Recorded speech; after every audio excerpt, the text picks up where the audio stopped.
Hey everyone, quick disclaimer before the show starts. When I recorded this episode with Nick, I was still recovering from pneumonia. So, because of that, towards the end, maybe the last half hour of the show or so, my voice gets a bit crackly. But you can still hear it. But I don't want you to think that I was losing interest or getting bored. Just recovering from a serious illness.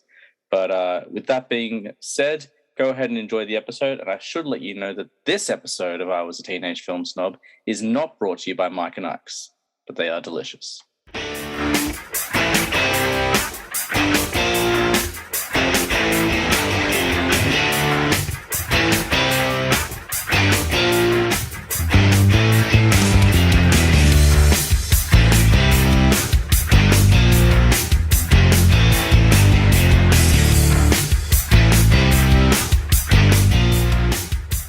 Welcome to I Was a Teenage Film Snob. I'm James Chalmers, your friendly neighborhood film snob. That's a new intro there for those who have missed me the last couple of weeks. We took a bit of a break. I was quite ill, actually. So ill I couldn't even talk about movies, and that means I'm sick. But we're back, and we're going to deliver more than ever today. We're going to do a big episode. And when we do a big episode and return and want to talk a lot, we bring back one of the greatest guests on the show ever, my favorite person in the world to speak to about movies. Please welcome back the champion himself, Nick Owen. Good cold evening, James, and thanks for having me back on your podcast. We just literally talking about this like seconds ago, and I was like, "You're my favorite person to speak to about movies. Like, I'll have you on until you're sick of me." Like, we had a whole podcast together, a few years ago, and the only reason we stopped was because of the distance between us. And then I discovered technology. So, technology is our friend, James, and no, the feeling is mutual. I think for me, I could talk about movies and my favorite movies and the state of cinema in general all day. But the problem is no one else will listen. So I'm just happy to have someone to talk to. That's the thing, man. Like, and I probably told you this before, and I probably said on the show half a dozen times to the point where the listeners are sick of it. But it's just, when we worked together, it was like, and even when we started working together, we still worked in a job where cinema was kind of part of the culture. You could talk about movies with people every day.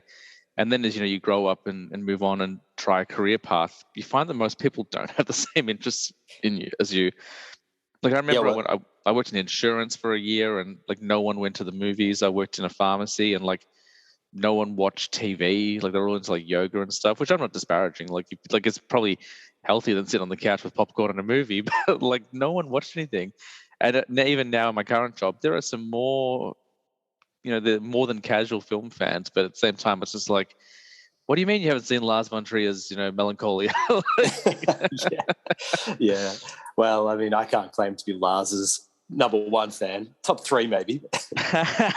Look, he's an interesting guy. Maybe we'll do an episode on him one day. But but you are right. I mean, you get thrown together with such diverse people, but I think it's rare that you find people.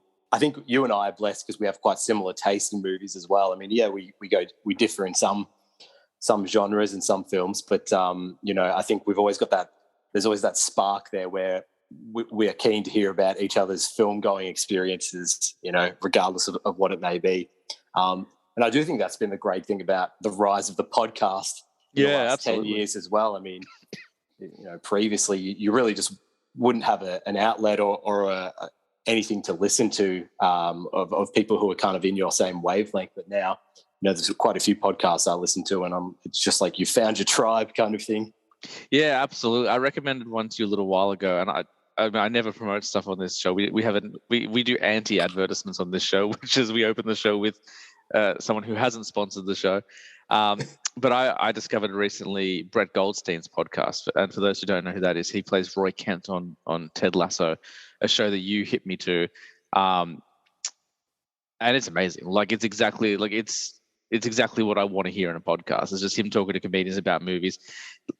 It was a bit too close for comfort. I was like, I guess I wasn't that clever in structuring my show, but his is quite different and very, very funny. But it's I just love that there's a whole landscape of it kind of shows out there now, and there's something for everyone.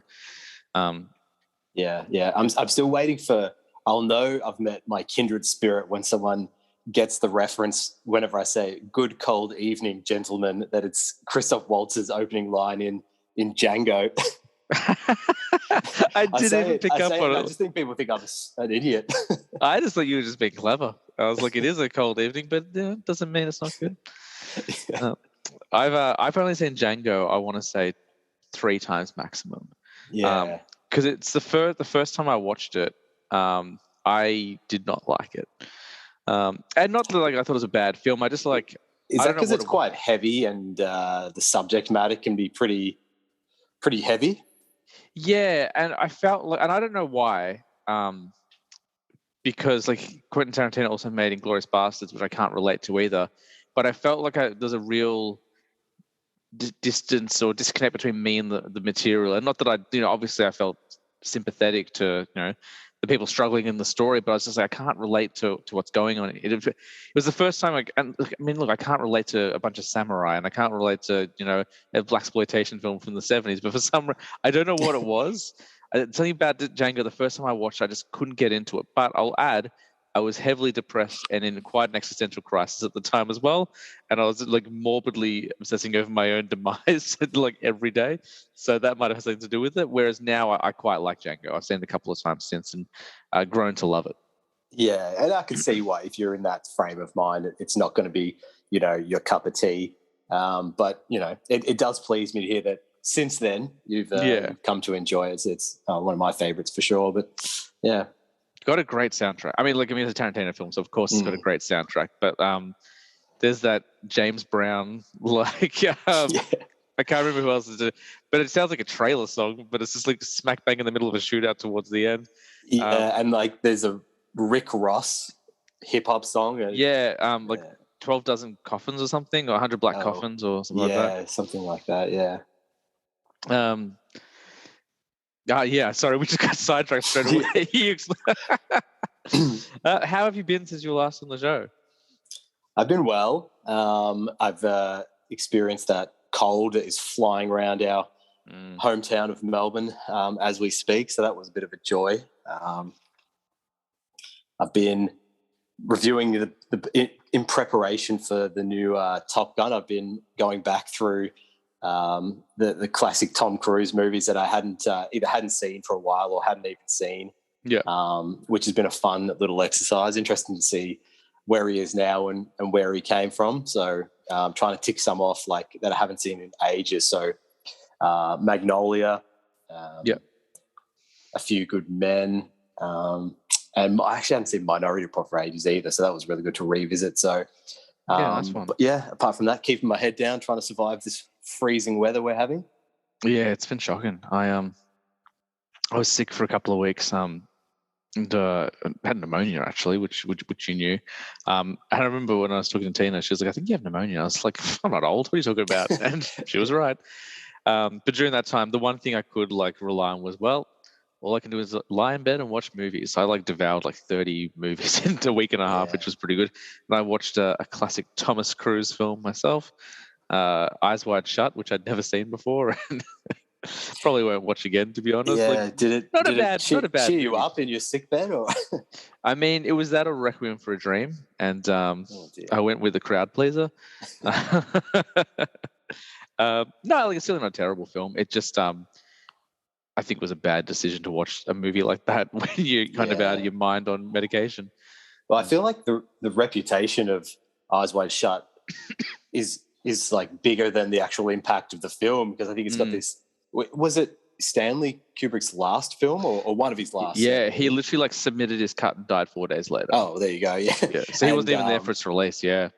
And it was meant to be this look at Tom Cruise's and Nicole Kidman's marriage. And I guess back in the late 90s, they would have been the biggest stars on the planet. So there would have been a lot of,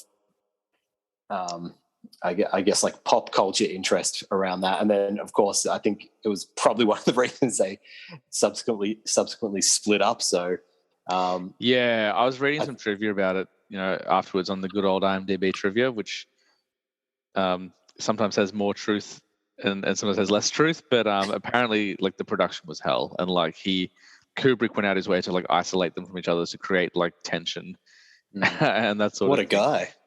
Hey. I mean, just if you ever want to hear how nice Stanley Kubrick was, just read about The Shining. Like some of the stuff he put Shelley Duvall through is horrible. But good filmmaker. Can't argue with that, James. That's a hot take right there. I'm not saying that like it was worth it. I'm just saying like, separating art from artist sounds like he's pretty horrible to work with, but his films speak for themselves. That being said, look, I'm not a massive Kubrick fan. I like a lot of his stuff, but he's not in my top 5 directors or anything. If people think I sound crackly or croaky, it's because I'm still recovering. Like I just realized like I probably sound less enthusiastic or a lot more like, hey, because like I got a real deep voice. It's because I'm still recovering. But I couldn't go another week without talking about films. I'll save your voice for a minute. I'll ask you a question. Obviously, you spend a lot of time interviewing your guests that come on and asking about their interests and their thoughts on certain films. But I'd be really interested to get your take on something I spend a lot of time thinking about, which is the state of the movie industry or cinema in general. And I guess the lens I'm looking at is, in the past 5 years, we've seen the pretty rapid rise of video on demand services like Netflix, Disney's like makes so much content now. And, there's literally, I think I have 5 that I have, access to at the moment. And I'd be interested to hear if you think that's been a good thing or a bad thing, or you don't think it's had much of an impact on the movie industry. Yeah, it's a really interesting question, and like clearly I don't have the answers, you know what I mean? But I guess my opinion on it is I think streaming is really good. I'm not Martin Scorsese, like or like any of those Warner Brothers directors who got miffed because their movies got moved to streaming. Like the world went through serious trauma over the last couple of years, where we were all kind of banded together but isolated at the same time, and we couldn't leave our houses. And so streaming, for art lovers and cinema goers and people just looking for a distraction from the mundane and the terrible, was exactly what we needed. But they've also been telling us that the theater's been dying for the last 15, 20 years. Like ever since the internet came around, they're like, oh, the movie business is going to survive. The minute lockdown ended, Spider-Man Homecoming, No Way Home went to be one of the biggest grossing films of all time. Like the minute people came back to the theaters, they could. The Batman just crossed like $700 million. Do you know what I mean? Like, yes, yeah. Cinema's not going anywhere at this stage, I don't think, and people sometimes criticize Marvel films and those tentpole action films, but those films are getting people in seats, and if people are going in and spending money on those films, it means there's room for other movies to kind of hit the cinemas still as well. You can get those smaller ones in there because, I'm sure you've had this happen, especially before online ticket buying.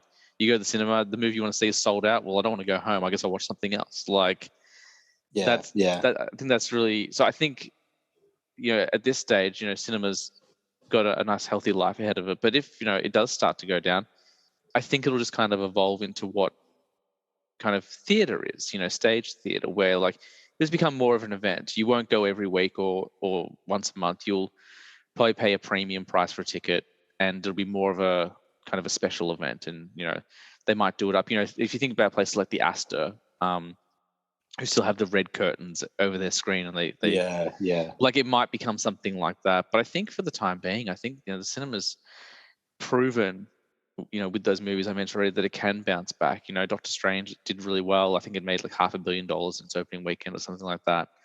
We've got Thor: Love and Thunder around the corner. Like that's going to make all the money in the world because people love those movies. Yeah.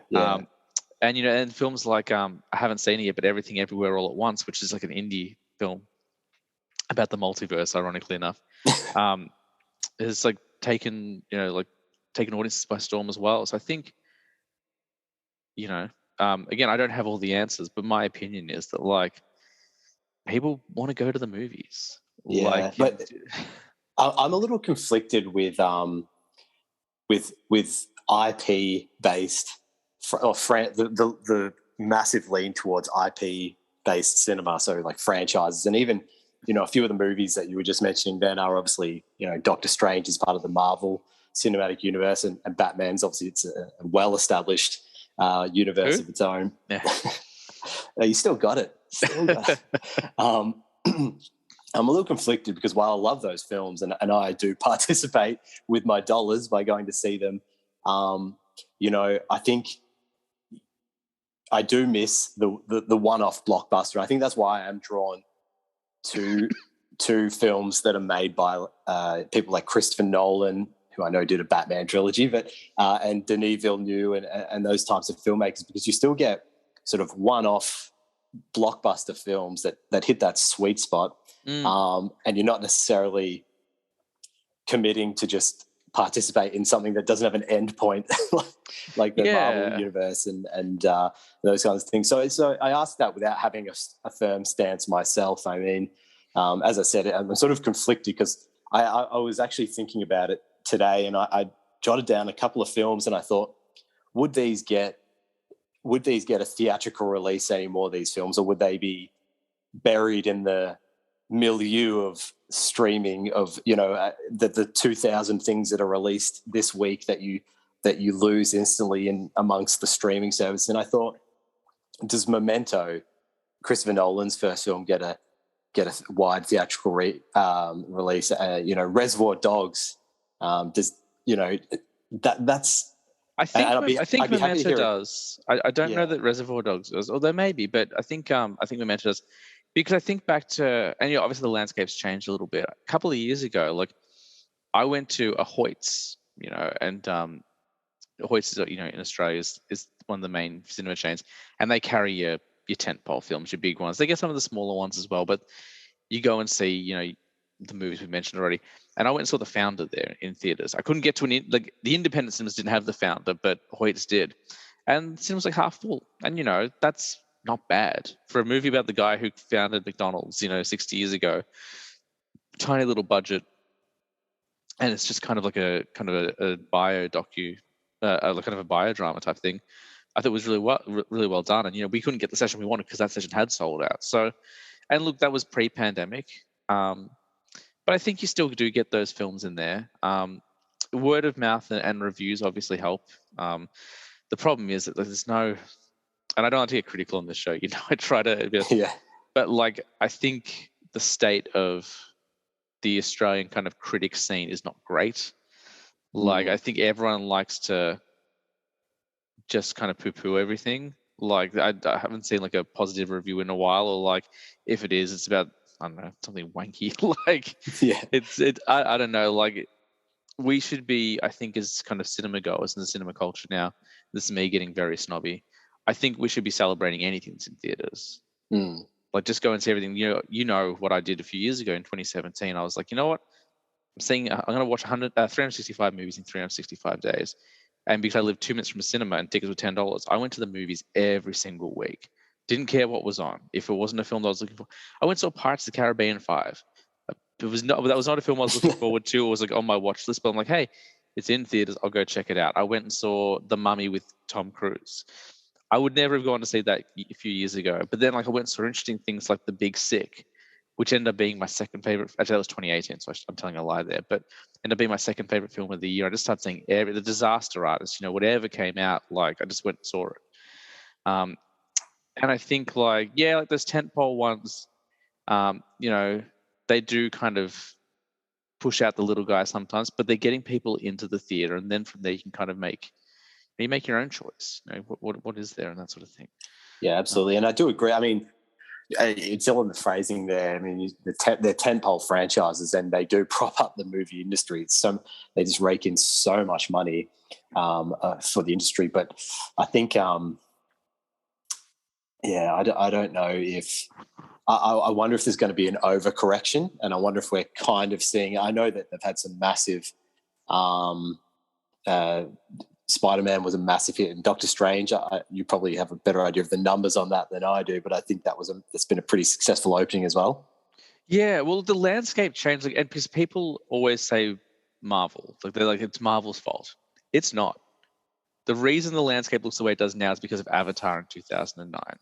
Avatar was the first movie the first movie since Titanic to cross $1 billion. It played on screens for over a year. And then, it kind of built up that idea, these movies can make $1 billion. And what came out 3 years later? The Avengers. Before that was the Dark Knight, I think, had made almost as much. But Avatar, and then the Avengers came out. And then suddenly it was oh, if we build these films in a certain way, we can really like bring in more money. Like, it became this almost competition of like how much money, like everyone got excited about it. Like even like film fans were like, we want to make Avengers Endgame cross $2 billion, which I think they did. Like it's one of those things where it just became all like the fans got involved in as well and became this weird kind of race about money. But it started with Avatar. That's where it begins. And I don't know what my point was beyond that, but I was just trying to. It was a point well made, if I might say. Just throw James Cameron on the bus.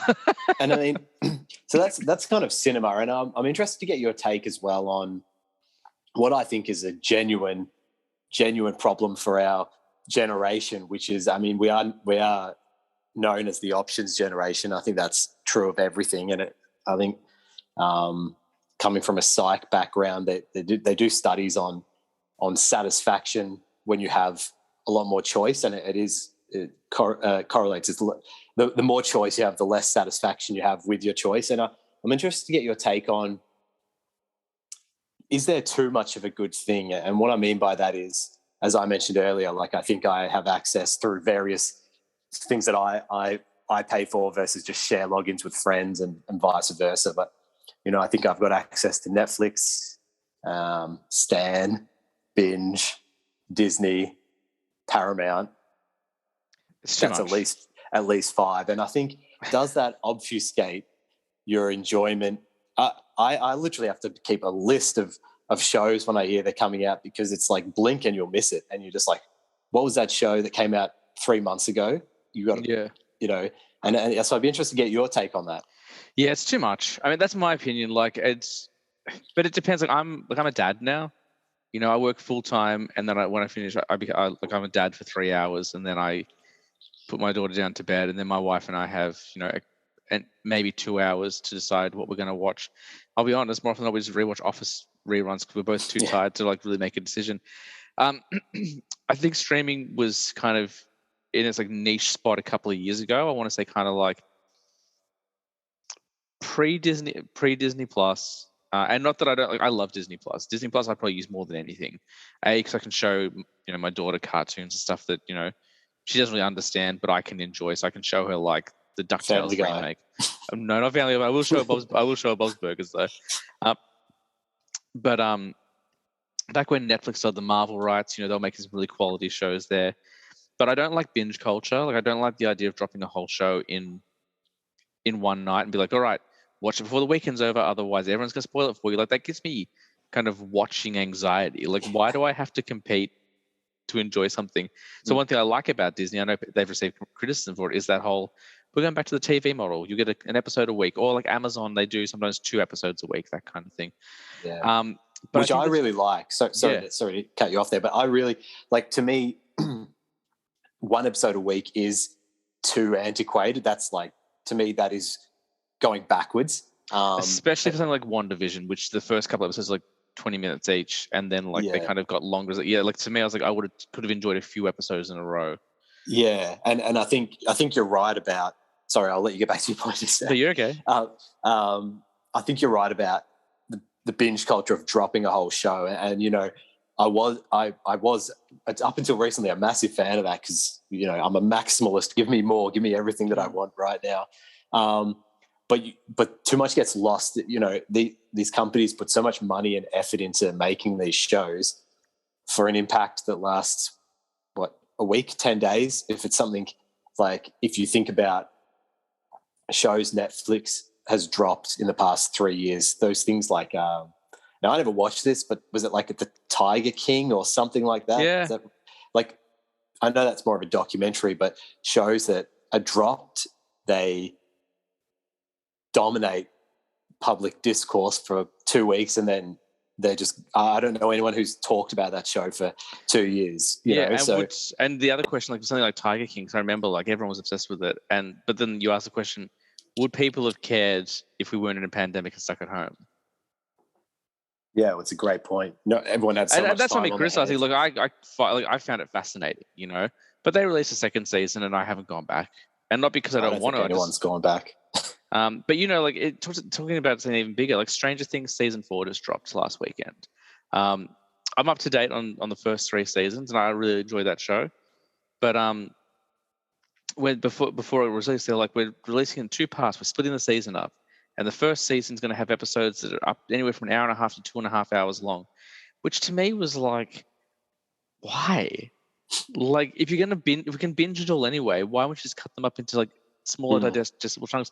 Like I just said, and look, they're not. I'm not the only audience member. I get it, and I understand like more is more sometimes, but 2.5 hours of an episode, like that's not an episode to me. Like it's not an episode; it's a movie. Like, do you know what I mean?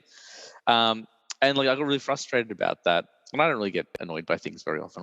But I was just like, because now I know what I have to do with that show. So if I want to enjoy that show, I have to carve out time. I have to plan.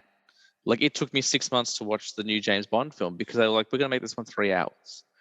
And if I was watching it by myself, I would have knocked it out. But it's one of those films that I'd watch with Tina all the time. Like we watch the Bond films together. So it's like, we have to carve out 3 hours. Like, do you know what I mean? Yeah. It's like I just got the Batman on Blu-ray today, but she hasn't seen it yet. We've got to carve out 3 hours to watch that one. So. Yeah. No, it's a good point. People are so connected and so time poor that 3 hours is very hard to find. 3 hours. 3 hours is not 3 hours.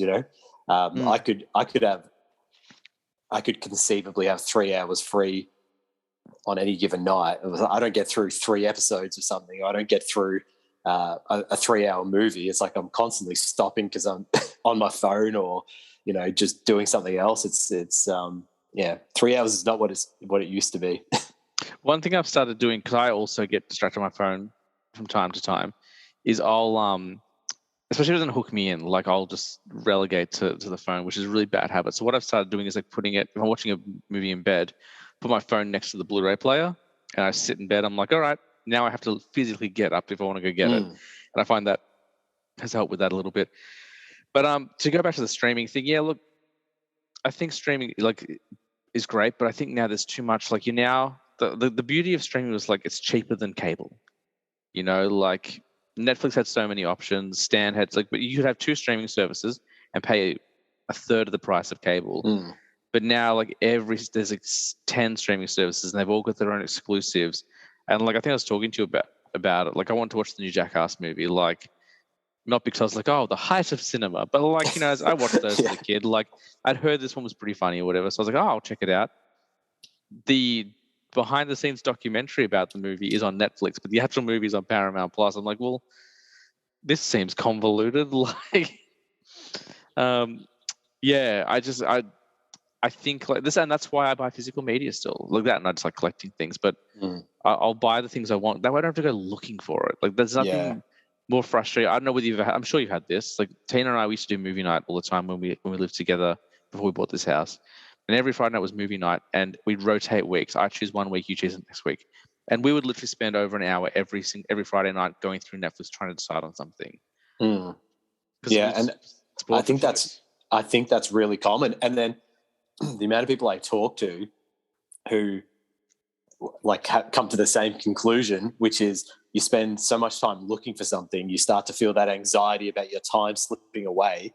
And you've lost all this time. You just go back to something familiar that you know is good, which is why we've all watched The Office like 10 times. Yeah, and it's funny because because The Office, is one of those shows where every time I get to the end, of it, I'm like, all right, I'll take a little while now, and inevitably it just comes back into my life. Like I'm just like, all right, it's time to put that on because it's like, oh, I've got just in the background for the next half an hour, and then I just get hooked in again.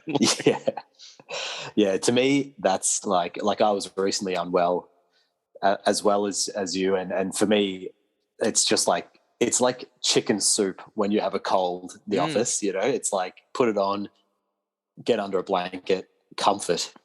Yeah, that show, Parks and Rec.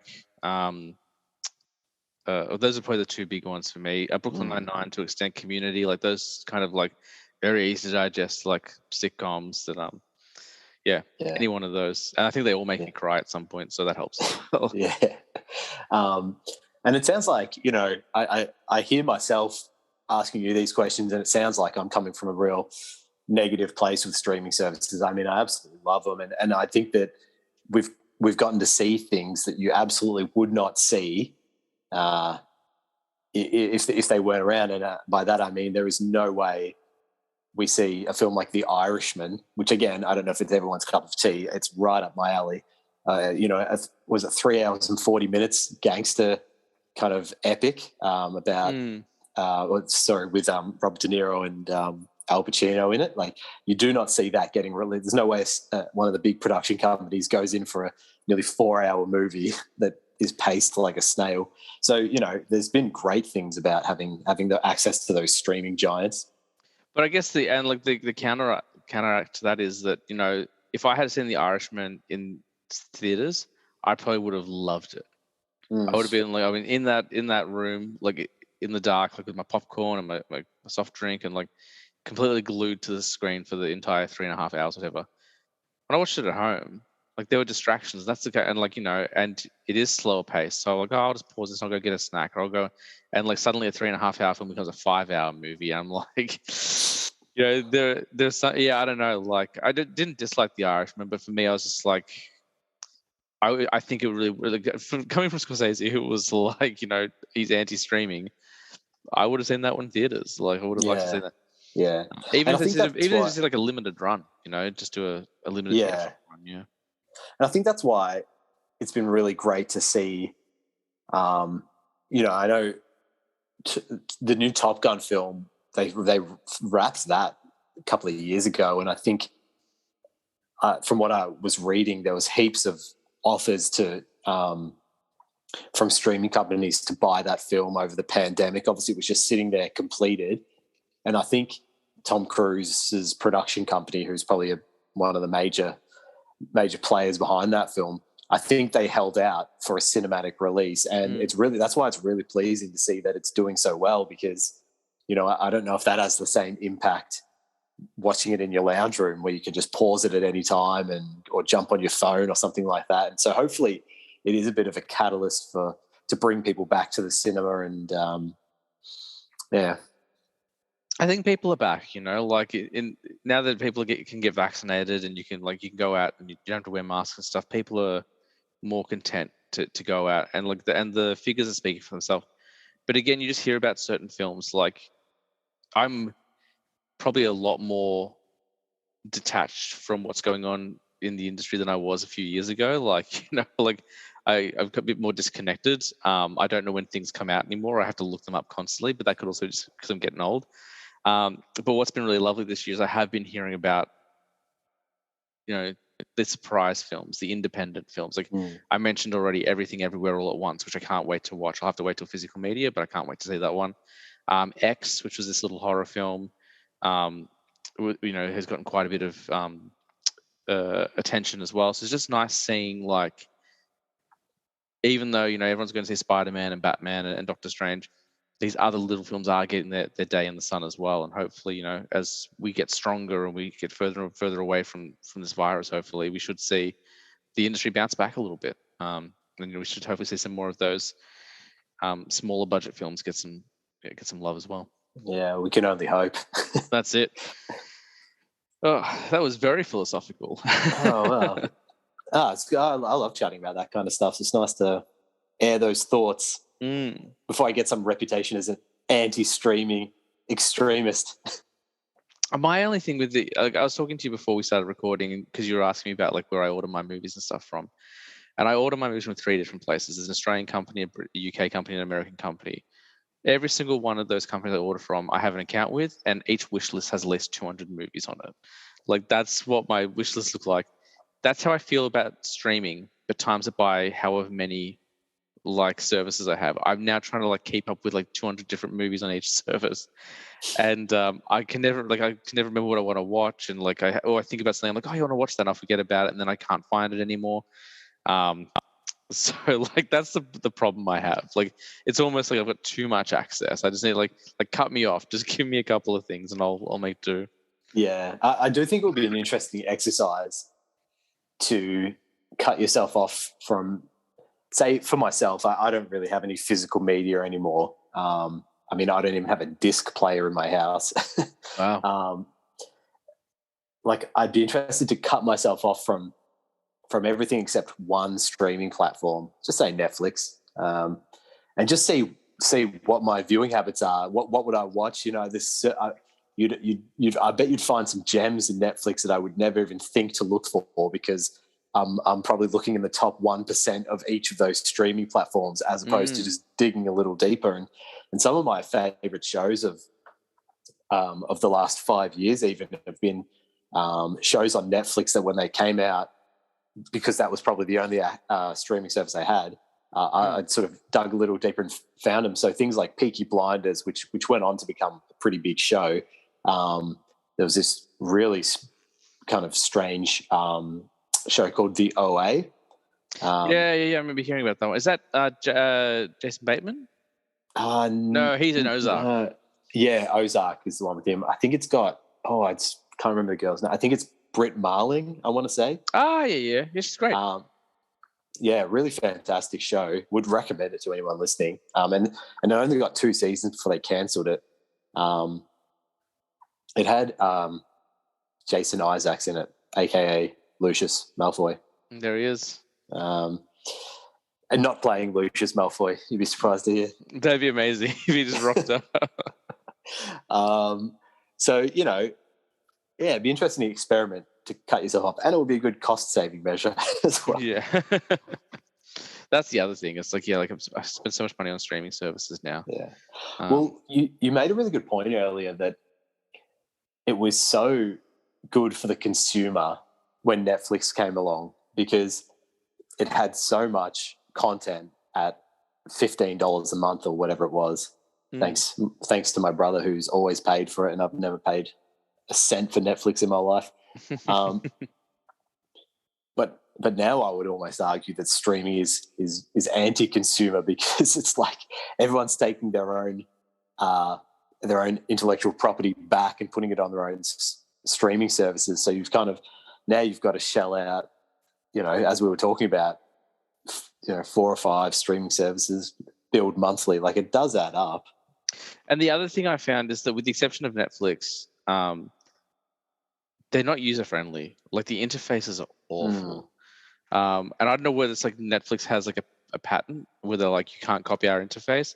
But like, the Stan one is very frustrating to use. The Prime one is really annoying to use. Binge doesn't have an app for the PlayStation or for my TV, so I have to stream it using Chromecast.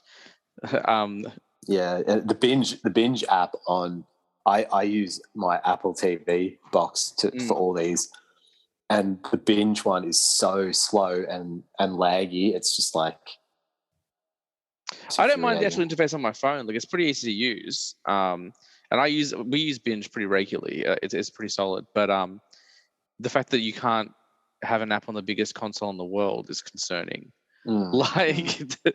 So like, there are some things that kind of go against the user friendliness of it all. I'm sure I'm missing Disney Plus. I don't mind the interface too much, but the Netflix one, they nailed it. It's just like, from day one that I've had it, the interface has always been really user friendly and helpful. Whereas all the other ones just haven't quite got it right yet, and no one's either complained enough or cares enough to fix it. Yeah, that's definitely the case with BritBox. I don't think they got enough subscribers to care about that. I didn't mind BritBox. I got it for Tina for a year, and she seemed to enjoy it. Yeah, I got it for my mum.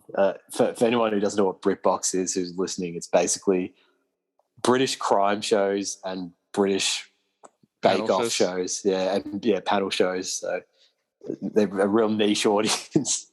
It's pretty good, though. I think I told you the other day, we discovered this show called Stathlets Flats, which is really, really funny. So definitely want to get on.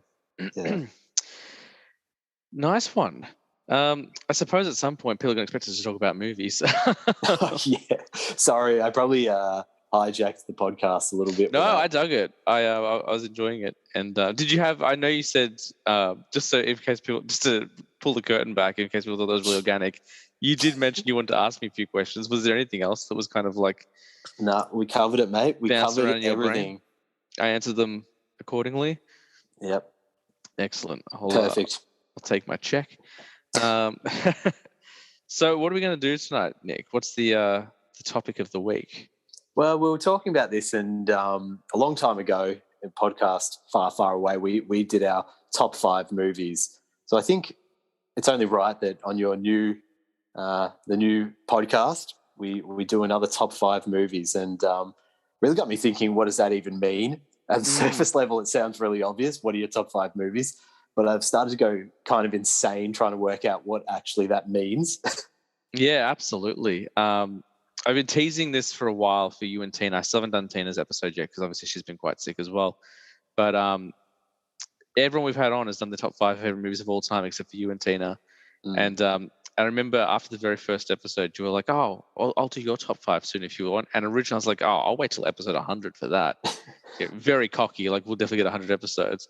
I was thinking about it recently because I'm obviously changing the landscape of the show, and I haven't announced what's happening yet. But we're kind of going to be doing the show in phases. So phase 1 is kind of like the top 5 favorite movies phase, and the next one's something different, and so on and so forth. So I was like, I really should do my list, shouldn't I? Like I'll disappoint everyone now because I'm sure they're expecting like the most amazing films of all time. But I think that like my list would disappoint a lot of people. Well, it's funny you say that though, because I think that's a sign of maturity. And I think if you had have asked me what my top 5 movies were from like the ages 18 to like 25, you would have got the most pretentious, wankery answer. You know, I think I would have found it a point of pride to plant my flag next to a movie that people probably hadn't seen that much, or you know, those kinds of things. And that's fine. That's just what you do. But you know, I was thinking about this list, and I purely thought, well, what are the movies that I could just watch anytime? Doesn't matter when. I don't get sick of them. I could start them as soon as they finish. And that's kind of what I've gone with here. So I wonder if you can find the audio of the last time we did this and splice it in as a bonus episode at the end or something like that. I was thinking about that, and I might wait till I've done Tina's list because she reveals her list as well. And I don't know whether her list has changed or not. I know that we were talking about this before. Your list has changed. I think last time, and I don't want to spoil anything in case there's some up there, but I think last time you had 3 Christopher Nolan films on your list. Yeah, he's still there. He's still there. Less representation, but he's still there. And what I realized is the type of movie that's in my list is still my taste hasn't really changed, but the movies that are in my top 5 have. So, you know, there'll be a few familiar names, but I think from the last time we did this, possibly only one of the films is going to be there from the last time. So it doesn't say much for my loyalty. Well, yeah, I think only 2 of my original lists remain, and there's 3 in there. One of them's very new. When I was kind of like, am I putting this movie in? I was like, no, I really think I am putting this movie in. Like, it's only from like a couple of years ago, like one of them. And I went in. I know everyone who's been interviewed, I've given them like the flexibility of honorable mentions. I gave myself the hard line: no honorable mentions. I'm not playing fast and loose with this. It's either top 5 or nothing. Now, obviously, if you've got honorable mentions, please do it. You know, bring them in. Nah, I don't. Because I wouldn't know where to stop. Then I'd have like 500 movies. Yeah, absolutely. Nice one. So we're going to go through. We'll do what we've done in the past and just go through one at a time. We'll start at 5 and start at 5. And are yours ranked in order of favorite, or is there? No, then I was literally just about to say, for the most part, I could rearrange these on any given day. So we'll go a 5, 4, 3, 2, 1. But I wouldn't take that. I take that with a pinch of salt. Yeah, for mine, and I guess I don't know what your criteria was, but you talked yours a little bit before about like, you know, can I put it on any time? Would I rewatch it once I get to them? These are films that I watch every year. Like I wasn't like, you know, that's the criteria, but I just kind of, the more I thought about it, I was like, these are the films I watch every year. Like, without a doubt, this film goes on. These are the films I show people first. Like if I want to get people into movies, if I want to kind of like recommend something a little bit different, and it's not like they're all independent films, so there are a couple on there. It's like if I want to get someone into a certain genre, a certain director, a certain style of films, this is kind of the one I'm like, you should try this. Like this is the one that always gets me. And like I guess some of them have more meaning to me than others, but it's also just kind of like I get the same experience with them each time, but I'm also seeing new things to them each time. So I guess like which I guess kind of it is 2 opposite points, a bit of an oxymoron. Whereas like some of the films in my list previously, since rewatching them since that last time, I'm like, oh, I like them, but I don't like that so much, or it's kind of changed for me. I'm like, I liked it more when I was younger. Whereas these ones, every time I watch them, I'm like, yes, like I want to watch this film again. Yeah. No, I the similar sentiments to my list there. These are sort of the movies where I think if I have a rare like night in where it's movie night, as you say, these are the films that I would go to, you know? Yeah, absolutely. All right. Well, without further ado, what is your number 5? Number 5 is Home Alone 2, Lost in New York. Wow. I did not pick that coming on your list at all. So this is probably the film I've seen the most, maybe aside from The Room. Obviously, it gets an annual watch, being a Christmas movie. And to be honest, when I was younger, I would have watched it any time. Now that I've barely got time to watch movies at all, you do save it for Christmas times. But I think most other movies, they switch to their sort of every second or third year, things like the Santa Claus and those other kinds of other Christmas classics. But this is without fail my go-to, like the Christmas Eve movie in the lead up. I just think it's perfectly crafted, and it builds on the first one. I know a lot of people would say sacrilege, and that the first one is a bit overblown, and the second one is a bit overblown, and the first one is the original. But this is just expanding on the scope and it being in New York is something that I particularly love about this film. I 100% agree. I actually often consider this kind of like it's kind of like the first one was our first go at it. Let's make the same film again, but let's put a bit more budget into it. Let's get give a few more punch ups on the dialogue. Let's give it a few more like kind of interesting settings or whatever, because it is kind of the same film in many ways, but it's superior. I love Lost in New York. Yeah, and I mean, not to mention, without fail, I mean, I've seen this film, I wouldn't even care to guess how many times, so many times, and I still am crying with laughter during the final 30 minutes. Everything from when Kevin McAllister throws that brick through Duncan's toy chest window.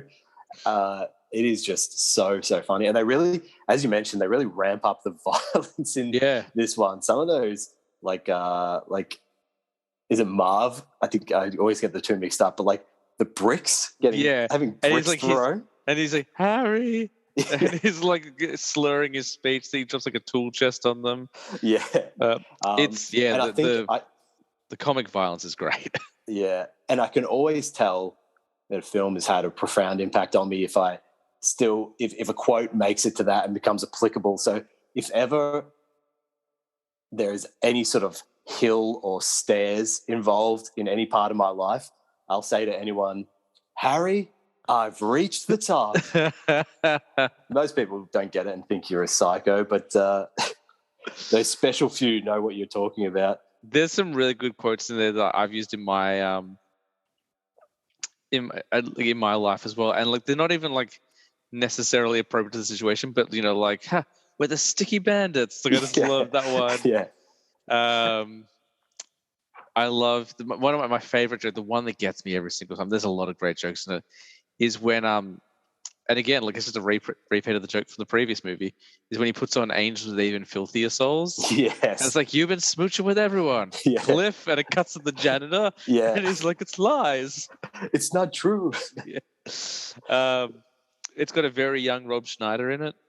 Yes, it does. As the bellboy. Bellboy, yeah, that's right. My only criticism of the film, and I just don't buy into it at all, and that's the one thing I think the first film does better, is the unsuspected hero, where like you got Old Man Marley in the first film. Second one, you got the Pigeon Lady, and like I just can't buy into the Pigeon Lady. No, it's a very good point. She's so irrelevant to the story. Yeah, I mean, I guess she comes into it in the third act where she kind of throws birdseed. Yeah, throws birdseed on. But yeah, it did feel like a cheap, let's just do that again. It's just I don't know what it is. Like I just don't dig her. Like it's not the actress's fault. Like performance is fine or whatever. She just kind of feels shoehorned in. Whereas like Old Man Marley, who's like the neighborhood creep, but he's not really. And he's like, he killed his wife. Like that's they say, like he killed his wife and Yes. buried her. Yeah. Like, yeah. And it would be remiss to talk about this film and not give a shout out to both Buzz and Uncle Frank as two of the best supporting characters in movie history. Yeah. It's they're great. I always think of I'm the king of the cool. He's dancing in the shower and stuff. Get out of here, you nosy little pervert. I'm gonna slap you silly. I couldn't guess how many times I've seen this movie either. Because when you're a kid, I'm sure you did the same thing as me. You'd rent it from Blockbuster Video Easy, and you'd watch it like 6 times in a weekend. Like I finish it back to the start. Yeah, and this is one of the movies that I have such an attachment to, because when you're a kid and you actually only possess to own maybe like 10 VHS tapes, if you're lucky. And these weren't shop bought ones with the cover. I mean, the re-recordable ones, which have the Sharpie. Yeah, you've labelled them in Sharpie. Yeah. So we always had Home Alone 2 on VHS. Also, shout out to the Three Amigos, which was another one of those. So yeah, I've got a long-standing attachment to this film, and that's why I could have thrown in a Scorsese, or I could have thrown in some additional Nolan. But when I actually think about it, that is a film I watch every year without fail and enjoy every time I watch it. So it has to be in there. And like, people really don't, and they might have given him more credit at the time, but I feel like people really don't give Macaulay Culkin enough credit for that film. Like, as a child actor, he carries zone against Joe Pesci, like Daniel Stern, like he's with Catherine O'Hara, who was like an SSTV or SS, I can't remember what it's called, but the Canadian version of SNL. Yes. Yeah. SCTV.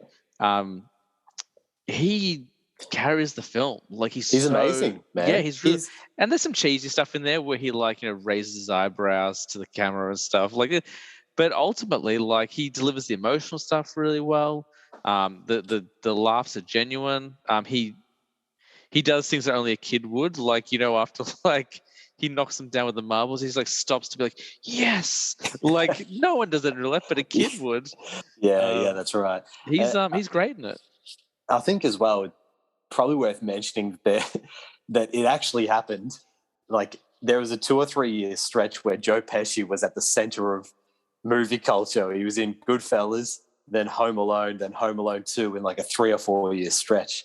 And Casino was around that time as well. And Casino as well, yeah. What a time to be alive.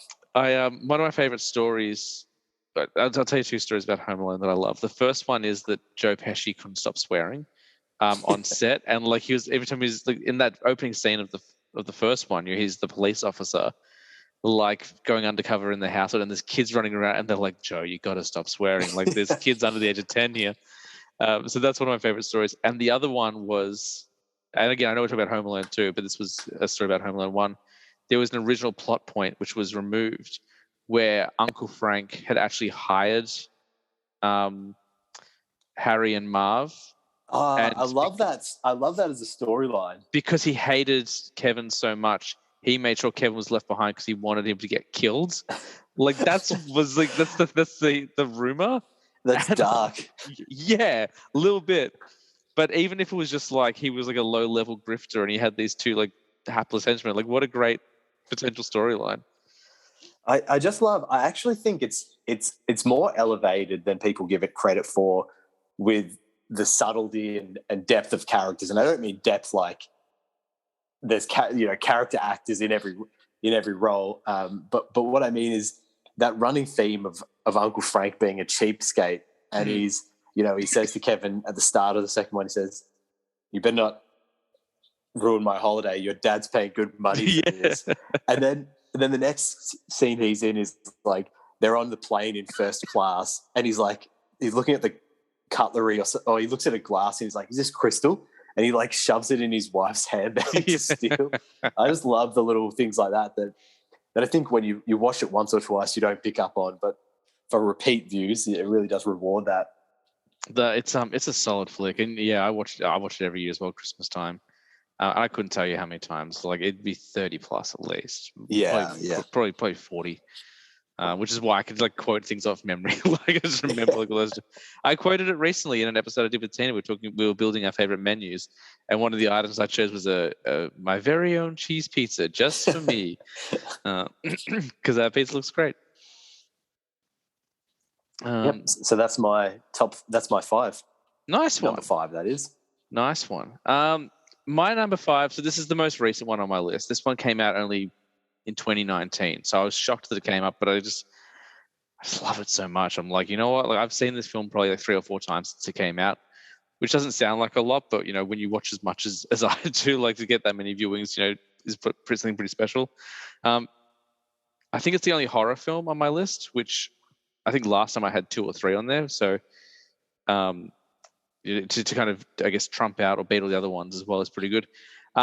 It's the second film by Ari Aster. It's called Midsummer, and I love horror films, as you know, and as most people listening to the show probably know. And I especially love movies about cults. I find cults fascinating. I find, you know, the idea that a bunch of people would mindlessly follow some stranger and just do weird things like drink poison or abduct people or, you know, live in the woods with, you know, the most bare bones means possible, like abandoned technology. I don't understand that mindset, so I'm fascinated by it. Obviously, you know, The Wicker Man is, I guess, suppose like the gold standard for cult films, but Midsummer is just something different. It stars Florence Pugh, and this is the first thing I ever saw her in, and she, I think, along with maybe Anya Taylor-Joy, is maybe the best actress we have of this generation. Just constantly puts in strong performances, like can do accents like you wouldn't believe. Like I remember watching Little Women, and Tina was like, "Oh, she couldn't be bothered doing a British accent in this British story." I'm like, "Well, it's an American story," and she is British doing an American accent. Yeah. Like that's how good she is. She's fooling people. I think she's legitimately funny. I think she does drama really well. Like I don't know I think we talked about Hawkeye the other day. Like her performance in Hawkeye is hilarious. Like it doesn't need to be, but she's so good in it. And this is a genuinely crushing, like devastating story that's totally twisted. So the movie opens with the most horrifying image I've ever seen in my life. It's Florence Pugh trying to call her sister because her sister's been having some dark thoughts and she can't get through to her. And it cuts to the house, and the sister is dead in a car. She's turned on the car and like put the exhaust fumes or taken them or whatever. But she's also let it flow into the house, and her parents have died. So the opening scene is like her whole family's been killed because her sister committed suicide. Just to like, you know, and you cut out and there's like snow falling down. And it's beautiful, and like the music, like something that Ari Aster does really, really well, and really, it's really upsetting. Is he doesn't do jump scares. What he does, he puts something horrible on the screen and he makes you sit with it for a very long time. He did this in Hereditary, and he continues that with Midsummer. I will never forget what I saw in Hereditary. Yeah, like you have it's so shocking. A 30-second smash cut of Toni Collette screaming over different images. Like it's gut wrenching. The fact that she didn't get nominated for an Academy Award is despicable. Is the way I say it. She's so good in it. Stupid Academy Award bias, though. Yeah, horror films don't get much love. Well, genre films in general, but that's a whole other topic. Yeah, should have asked me about that before our lists. So what happens is after her whole family dies, she's living with her boyfriend. Her boyfriend's got this trip planned with his buddies. They're going to go to Sweden and study this. They don't know it's a cult, but it's like this civilization that kind of live in the woods, and they live in like teepees, and they hand sew all their clothes. And like the costuming in this film is gorgeous. Like it's amazing. And they practice like old, not rituals, but like, you know, like that thing that they used to do in the old days before they had technology, where there's like a pole and they all have ribbons and they run around it, like that thing. Like they do that sort of stuff. Yeah.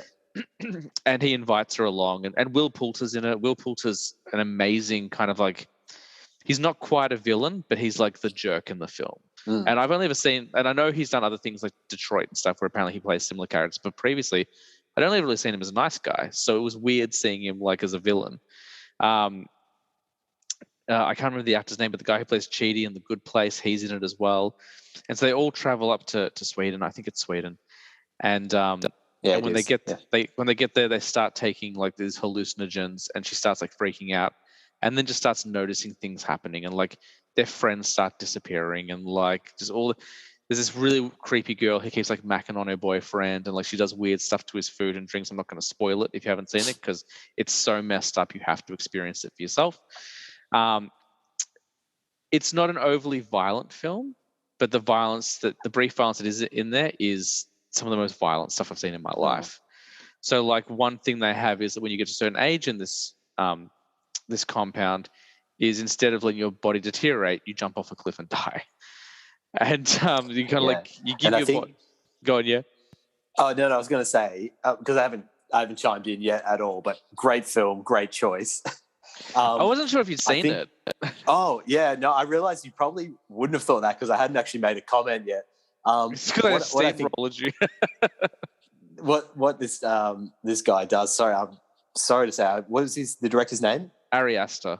What he does so well is, you're right, is just from moments of calm to just things that are so shocking that they stick. I haven't seen that film for probably 18 months.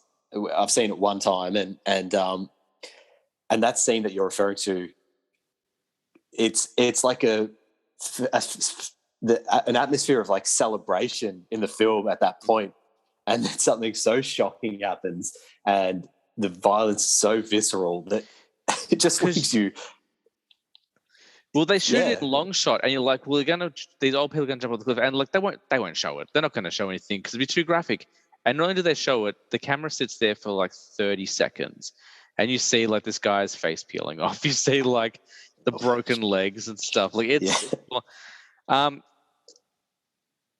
at the same time, it might be the most visually stunning film I've seen in my life. Like it's beautifully shot. As I said, like the set design, the costume is gorgeous. The performance are incredible, and she's breathtaking in it. And like you can't help but feel sorry for her the whole time. You're just like, why are these guys who are supposed to be her friends like just letting her suffer? Like they're so selfish and like college guys, obviously, and stuff. But like even her boyfriend was like thinking about breaking up with her before the trip, and like he's like, well, now I can't break up with her because her family died. Like it's so upsetting, but at the same time, it is just a wonderfully made film. And I don't find it scary. Like I know a lot of people have said like, it is quite terrifying. I just like how unsettling it is, and how just I like the way he shoots things. I like the way how he uses isolation as a tool of fear and stuff like that. I think unsettling is a good word for it. I don't think it's scary. I don't think much surprises you. I can't think of any jump scares in that film.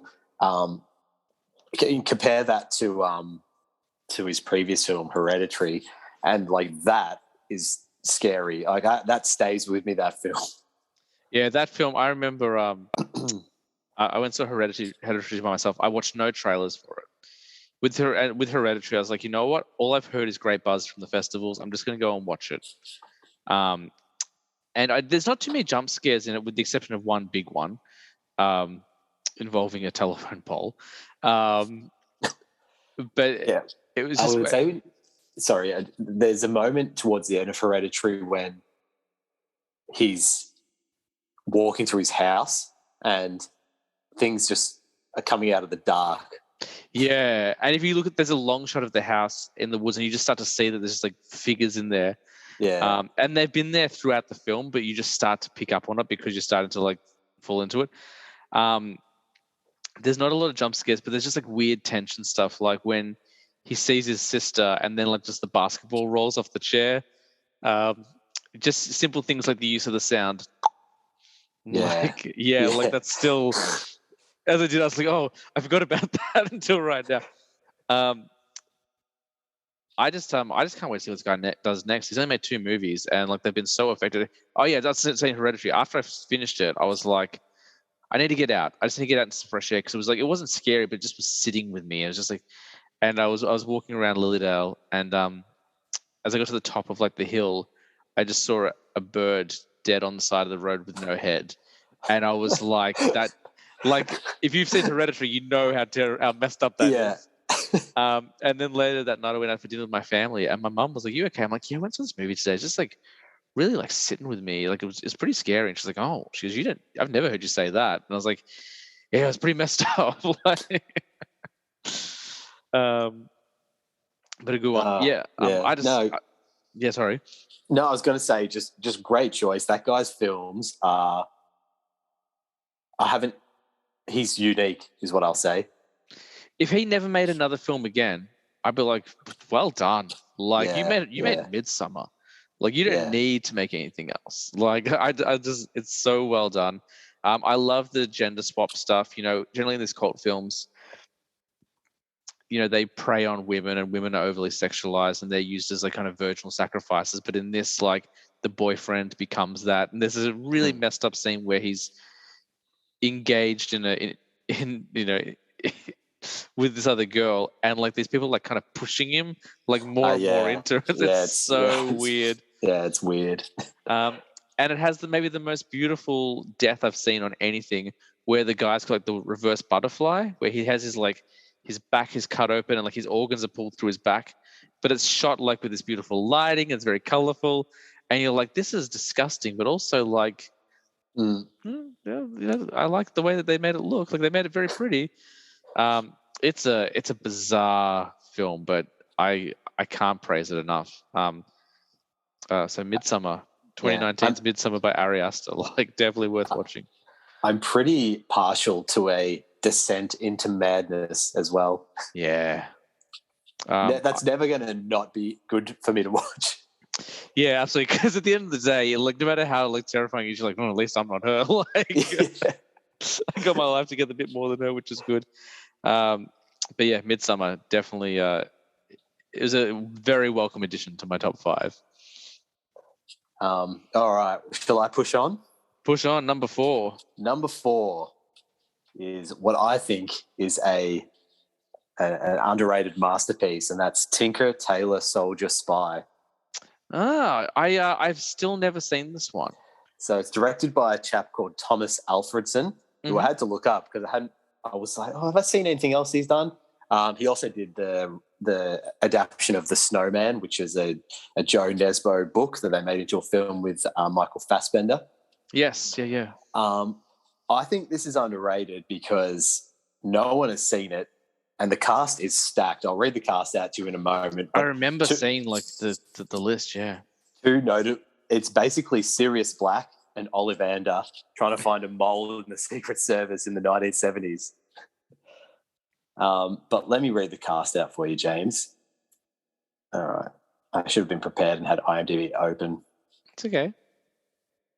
All right. So we got Gary Oldman, Colin Firth, Tom Hardy, Mark Strong, John Hurt.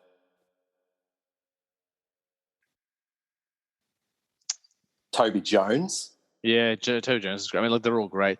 Is Kieran Hind and Benedict Cumberbatch. Dumbledore's brother. Yeah, that's right. And Mance Rayder. Benedict Cumberbatch and Stephen Graham as well. I thought Michael Caine was in this one, but maybe I'm just getting confused. But I thought Cumberbatch was in it. I think he was in like the Ipcrest Files, which is a kind of similar type of film, much older than this. This is sort of about 5 years old. But so the premise is it's so authentically and lovingly crafted. It's set in the 1970s London, and the color palette is browns, greys, and cigarette haze. And so well crafted to be of the time. And so Gary Oldman and John Hurt and Colin Firth and a lot of those other names I just mentioned are all high up in MI5 or whatever the British Secret Service is called. And there's a mole feeding information to the KGB.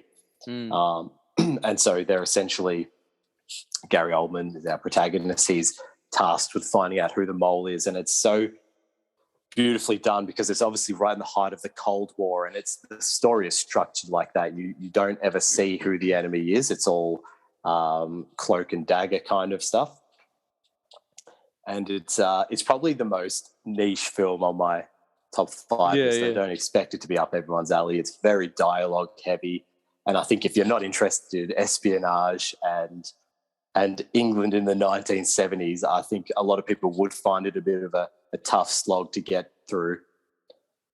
But I genuinely think it's a masterpiece. I think it's probably going to be appreciated a lot more in the years to come. I think it'll you know how some films just take 10 or 15 years to make an impact.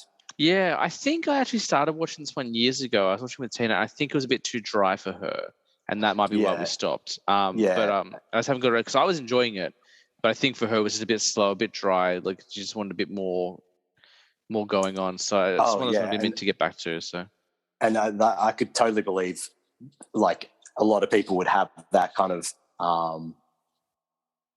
like complaint with it, I guess, for lack of a better term. But I love that there's no.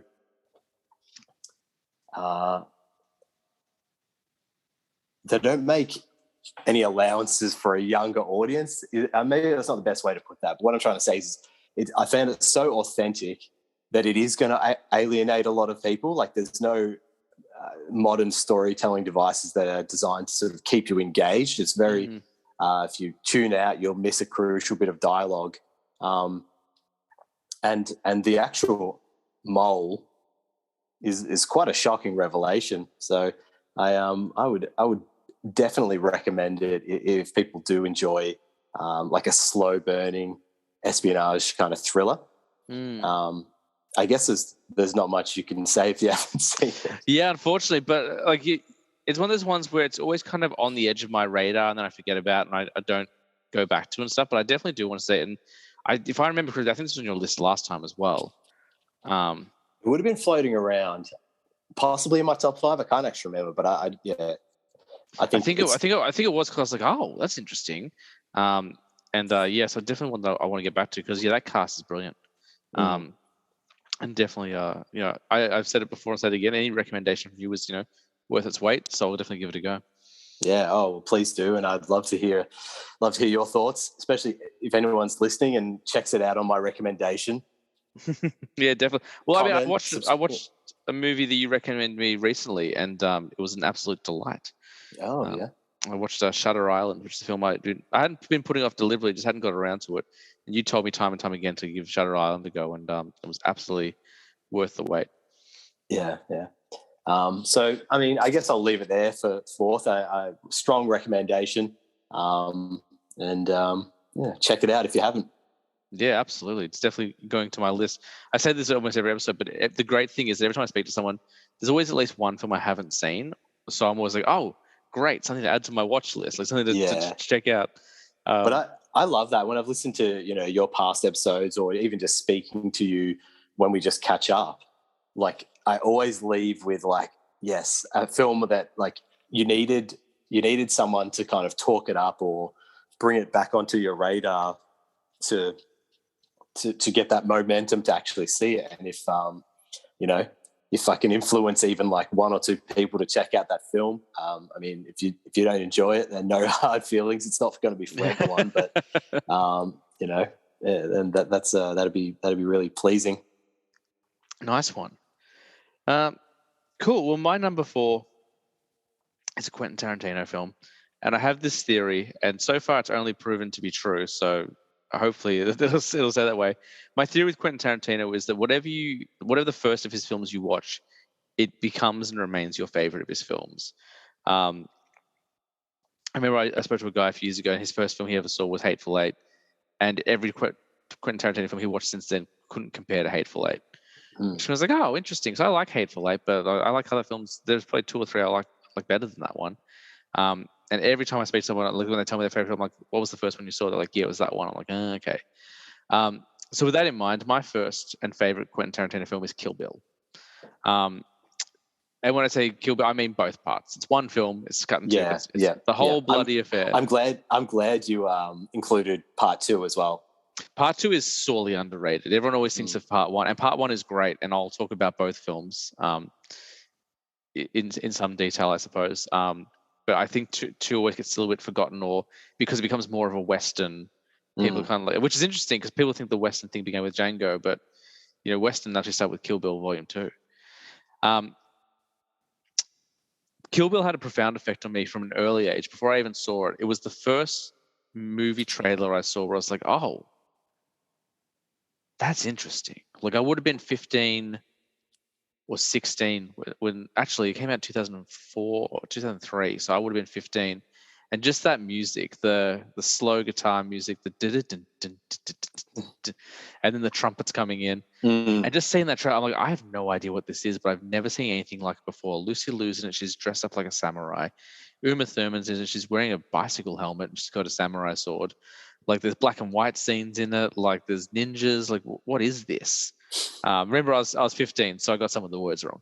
I didn't quite understand it, but I was just like, I have no idea what this movie is. And like, what a dumb name, which is what I thought when I was 15. Like, Kill Bill, that's like a comedy. And then as I got, and then when I was older, I was working my first video store, so I would have been 16 or 17 at that point. I remember I just took a copy home without telling anyone because I was allowed to watch R-rated films, and the people I worked with would have, probably stopped me from doing it as well because I was underage. So I just took a copy home and I just watched it in one sitting that night at my mum's place and fell in love. It would have been the most violent thing I'd ever seen at that time.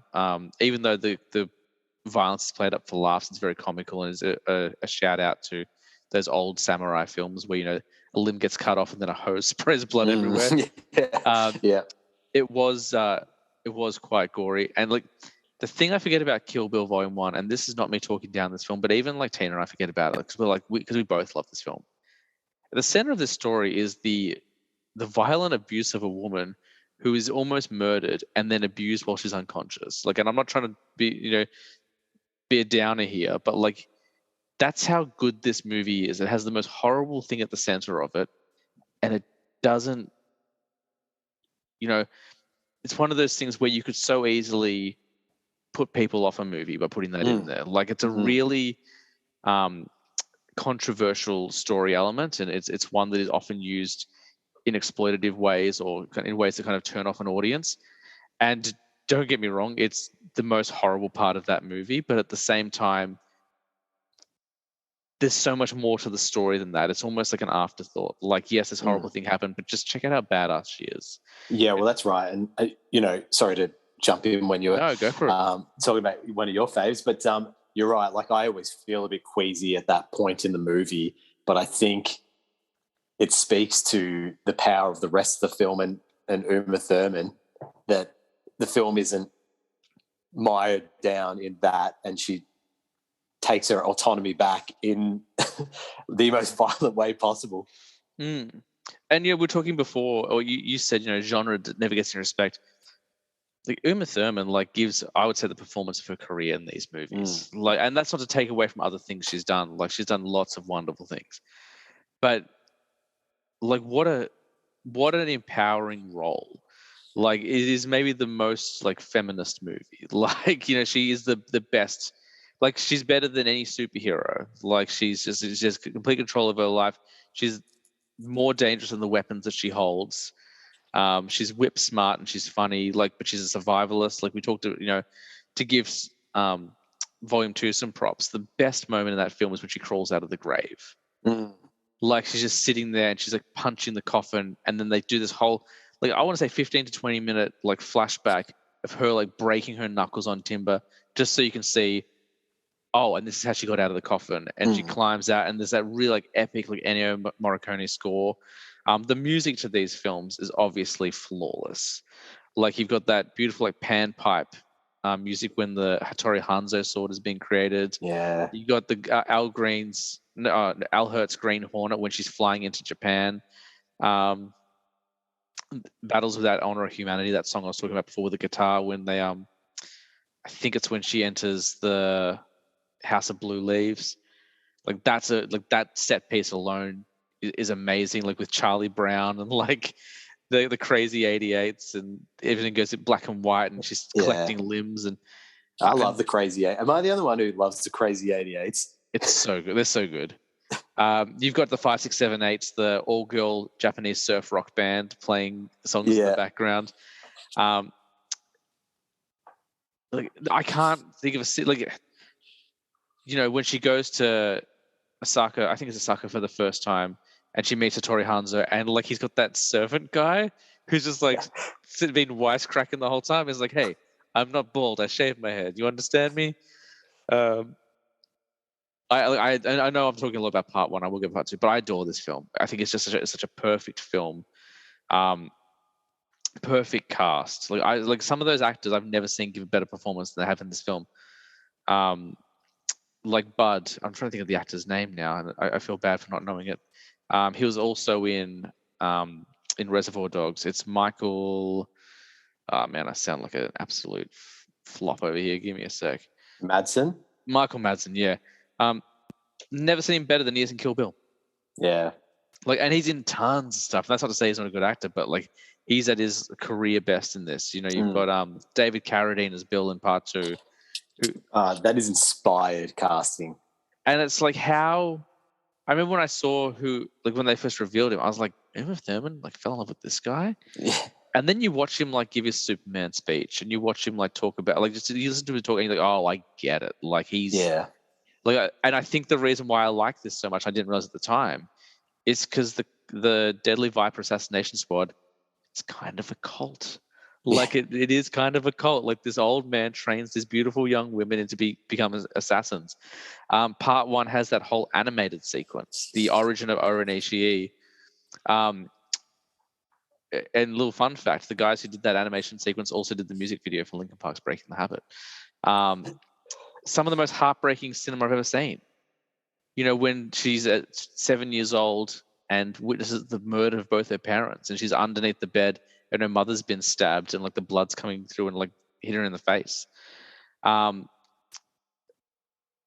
More unsettling and disturbing subject matter is that the way she gets her revenge is that she's like, luckily for her, the guy who murdered Prince was a pedophile.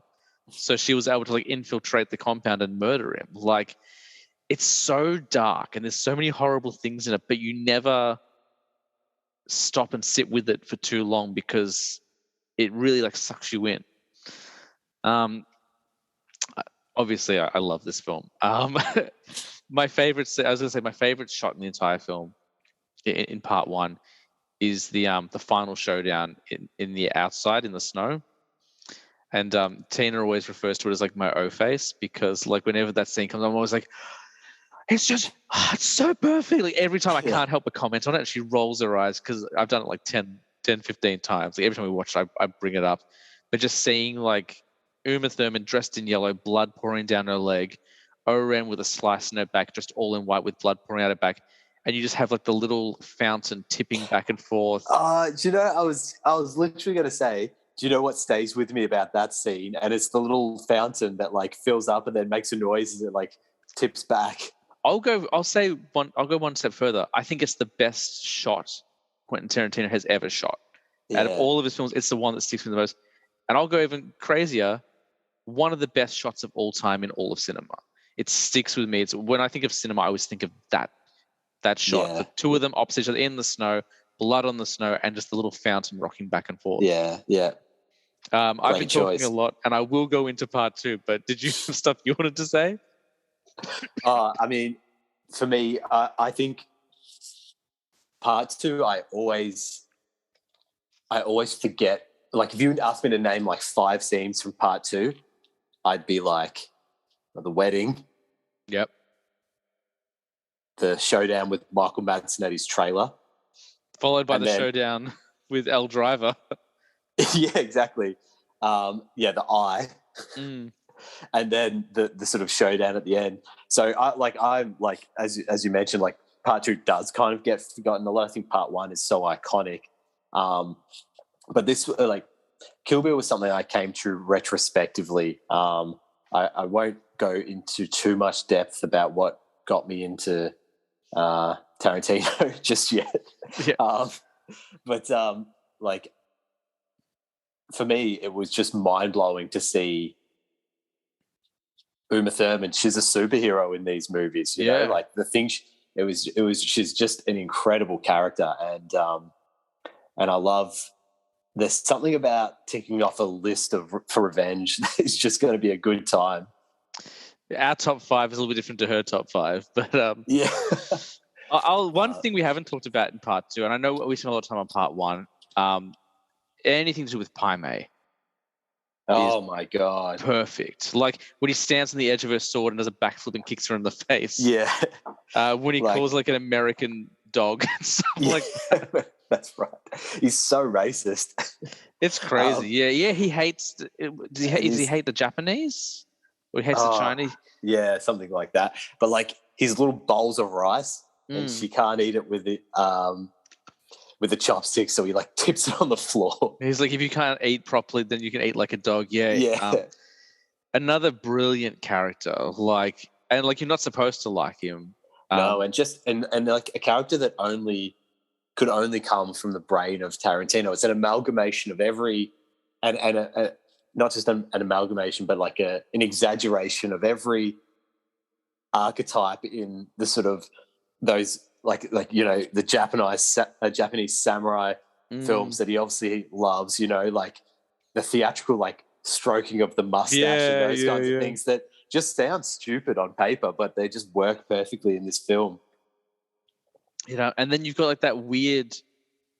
There's like a weird section of the film, and it feels so out of place, but it's so perfect for that movie. Where when she's on her way to Bill, she just breaks down like a Mexican village and is talking to like a pimp.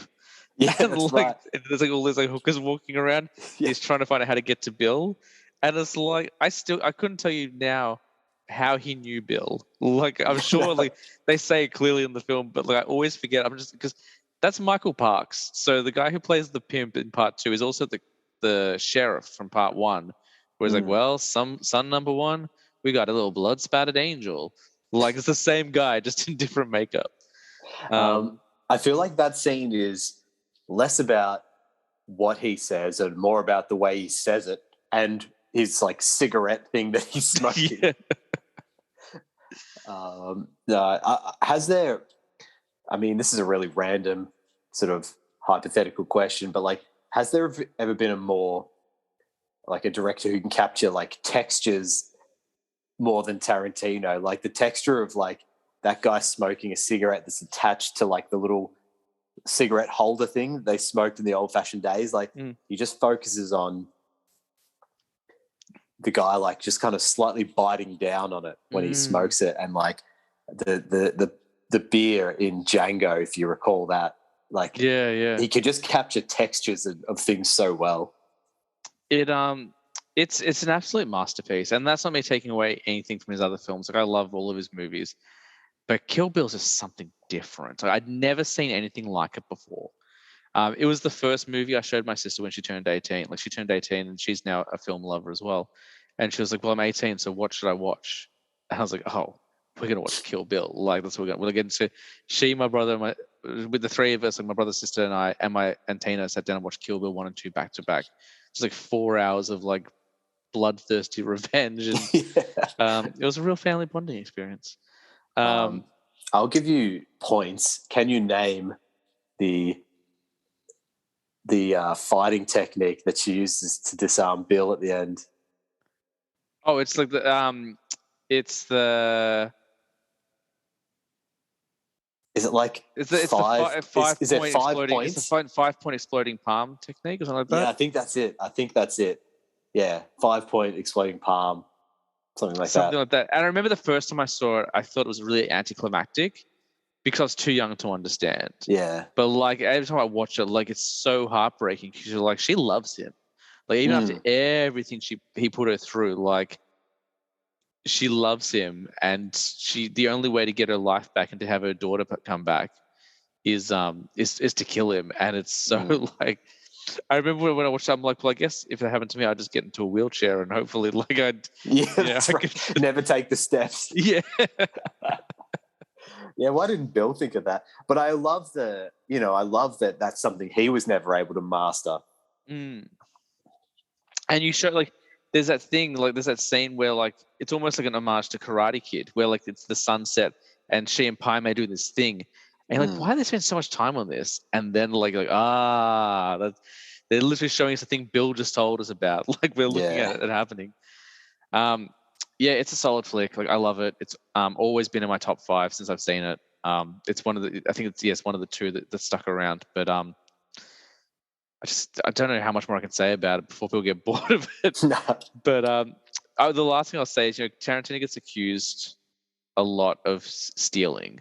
They're like, they'll be like, he doesn't have an original thought. He just takes the things he saw as a kid and puts them in movies, which to me is like, okay, but I never would have watched those movies if it wasn't for Kill Bill.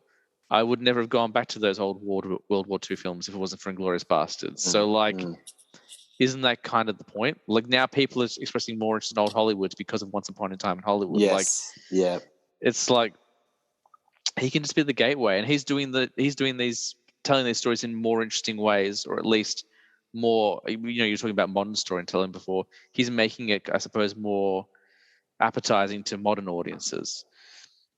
Absolutely. Which brings me to my number 3 film, Inglourious Bastards. It is great. I mean, it goes without saying, I adore this film so much. And obviously you mentioned something which is really prophetic for mine, because you mentioned that it's your entry point into Tarantino, that you kind of judge all other films. And I don't think this is probably came out in, I think, about 2007, something along those lines. 2009, there we go. So I was kind of like new of Tarantino, and I guess I'd probably seen like Pulp Fiction at some point by that time, but I wasn't a massive fan. And then I saw this film and just fell in love with him as a filmmaker. And I genuinely believe, in fact, something that all the top 3 films of mine have in common is, in my opinion, it's the culmination of their work. It's them perfecting their craft over the previous however many movies, and this is what I think is their pinnacle. And you could never say about Tarantino that he lacks confidence. Yeah, you definitely not. But the confidence of the opening 20 minutes of this film, to just have it, Christoph Waltz and a band of Nazis waltzing onto a French farm, speaking French then English, and just the silences. And I mean, this is an opening to like a Hollywood blockbuster. It's incredible. It's literally breathtaking, the opening to this film. So I think it has a record for the least amount of English spoken in a film for an American release. Oh, well, there you go. I didn't actually know that. But I don't know if that's still true, but I think at the time, like, because the 3 main languages, I think, are English, German, and French. And apparently, like, it is a pretty even spread, I think, as well. Like, I don't know if it's still the case, but I remember like there was the kind of a record. So, like, for an American-made film released by an American, it's the least English spoken. Yeah. Anyway, sorry. No, that's going to say just a brief synopsis. So for those who haven't seen it, it's it loosely follows a band of American / one German soldier known as the Hugo Bastards. Stiglitz? Yeah, Hugo Stiglitz. Who, led by Brad Pitt, who go behind enemy lines, and basically he's known as Aldo the Apache. I don't know why. And they're there to basically take as many Nazi scalps as possible. So it's spoiler alert, it's revisionist history, which I think is such an awesome genre and an awesome way to tell stories. So it's set during the Second World War, obviously fighting the Nazis, but it's revisionist history. So this group didn't exist, and the ending is not a real ending. But they're basically there to kill as many Nazis as possible, and end up, spoiler alert, they end up killing Hitler in one of the most violent on-screen deaths. It's literally is like 10 seconds of someone just shooting him with a machine gun into the face. Into the face. It's basically like revenge for the Jewish people there, right in that moment there. What can I say about this film? I should also mention as well, as with Kill Bill, the soundtrack is flawless. Having a David Bowie song. I was about to say Cat People. Yeah, so good. As at the culmination of this film is ballsy, but it's an incredible moment. James, so I know you mentioned it before, so obviously it's not your favorite of Tarantino, but I've been interested. Oh, there we go. I was going to ask where it sits for you. I love Inglourious Basterds. The first time I watched it, I remember I came out of it and I was a bit confused because I said to Tina, I was like, "Oh, it's just about movies." Like, for some reason, like at the time, I wasn't as into cinema as I am now. But I was starting to kind of venture into it. I was like, "Oh, it's just a movie about movies." Like, but this movie, first of all, introduces a wealth of talent. You don't get Christoph Waltz in America if you don't have this film. And the world would be worse for it. Like, his performance as Hans Landa is maybe the best villain of all time. Like, he's creepy and psychotic and menacing, and he's not a big guy. Like, it's all about his mind and his dialogue and his mind. And he talks about, he's like, if you want to, he goes, if you want to kill a rat, you don't think like a hawk, you think like a rat. Like, things like that. You get Melanie Laurent as Shoshana, who is just incredible. Like, so good. Like, she isn't the main character in the film, but she steals every scene she's in. Daniel Bruhl. He transcended so much. He's in Marvel things now.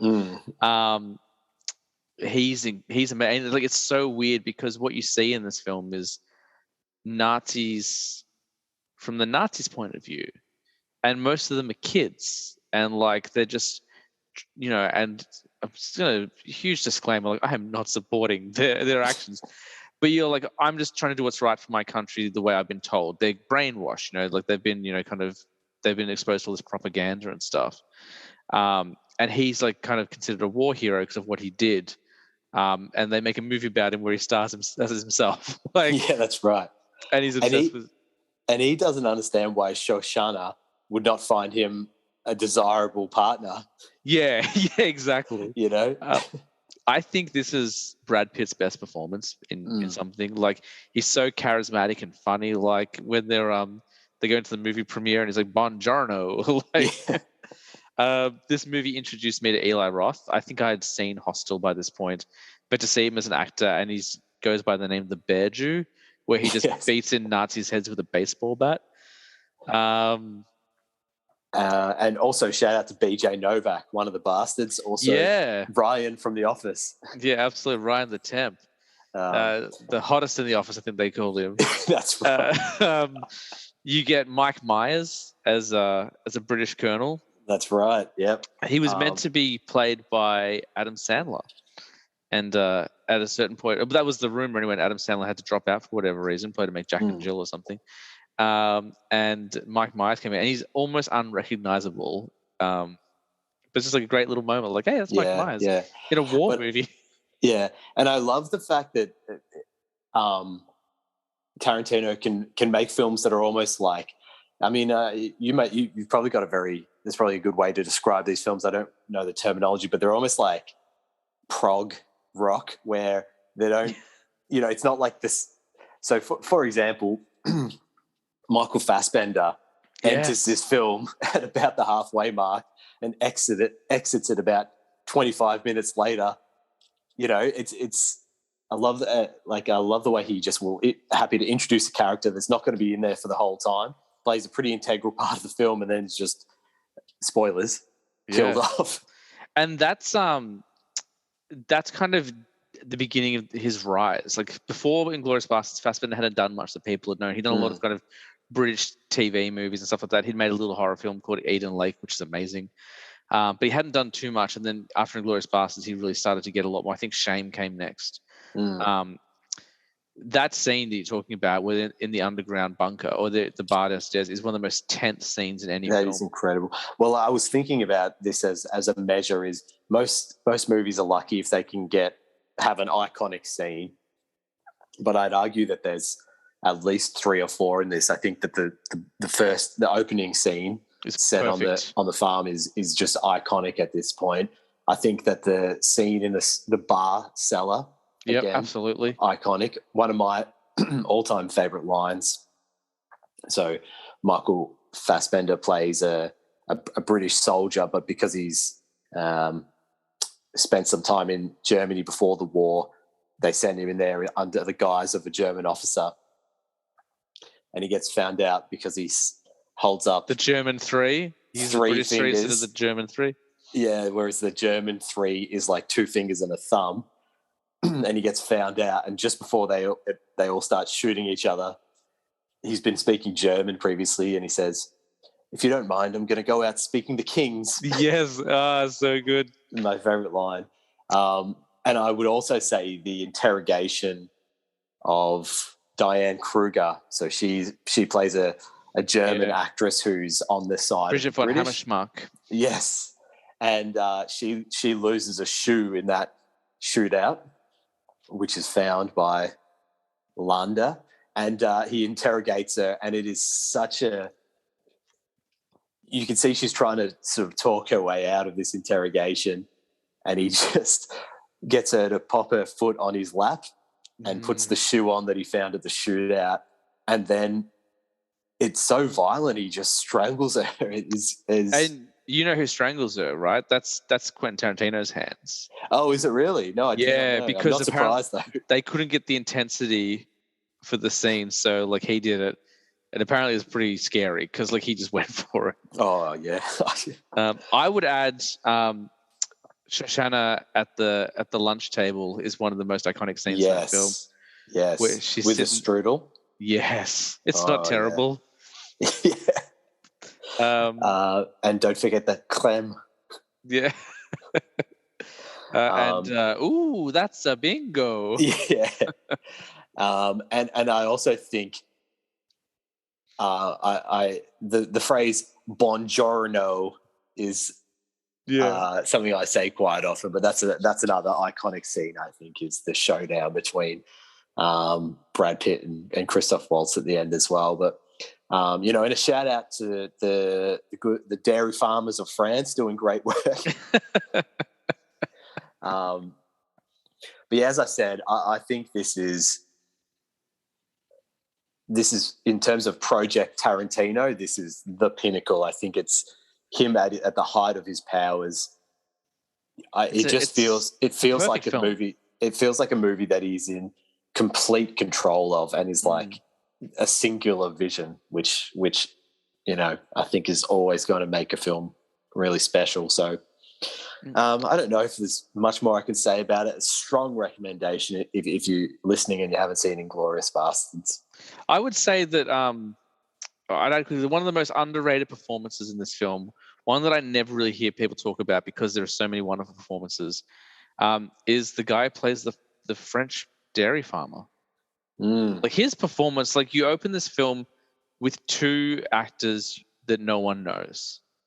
Like no one knew Christoph Waltz at this point, and he obviously steals every scene he's in. But that guy who plays the dairy farmer, who at first I thought was Liev Schreiber, but it's not. He does look like him. The first time I saw it, and then I realized it wasn't him at all.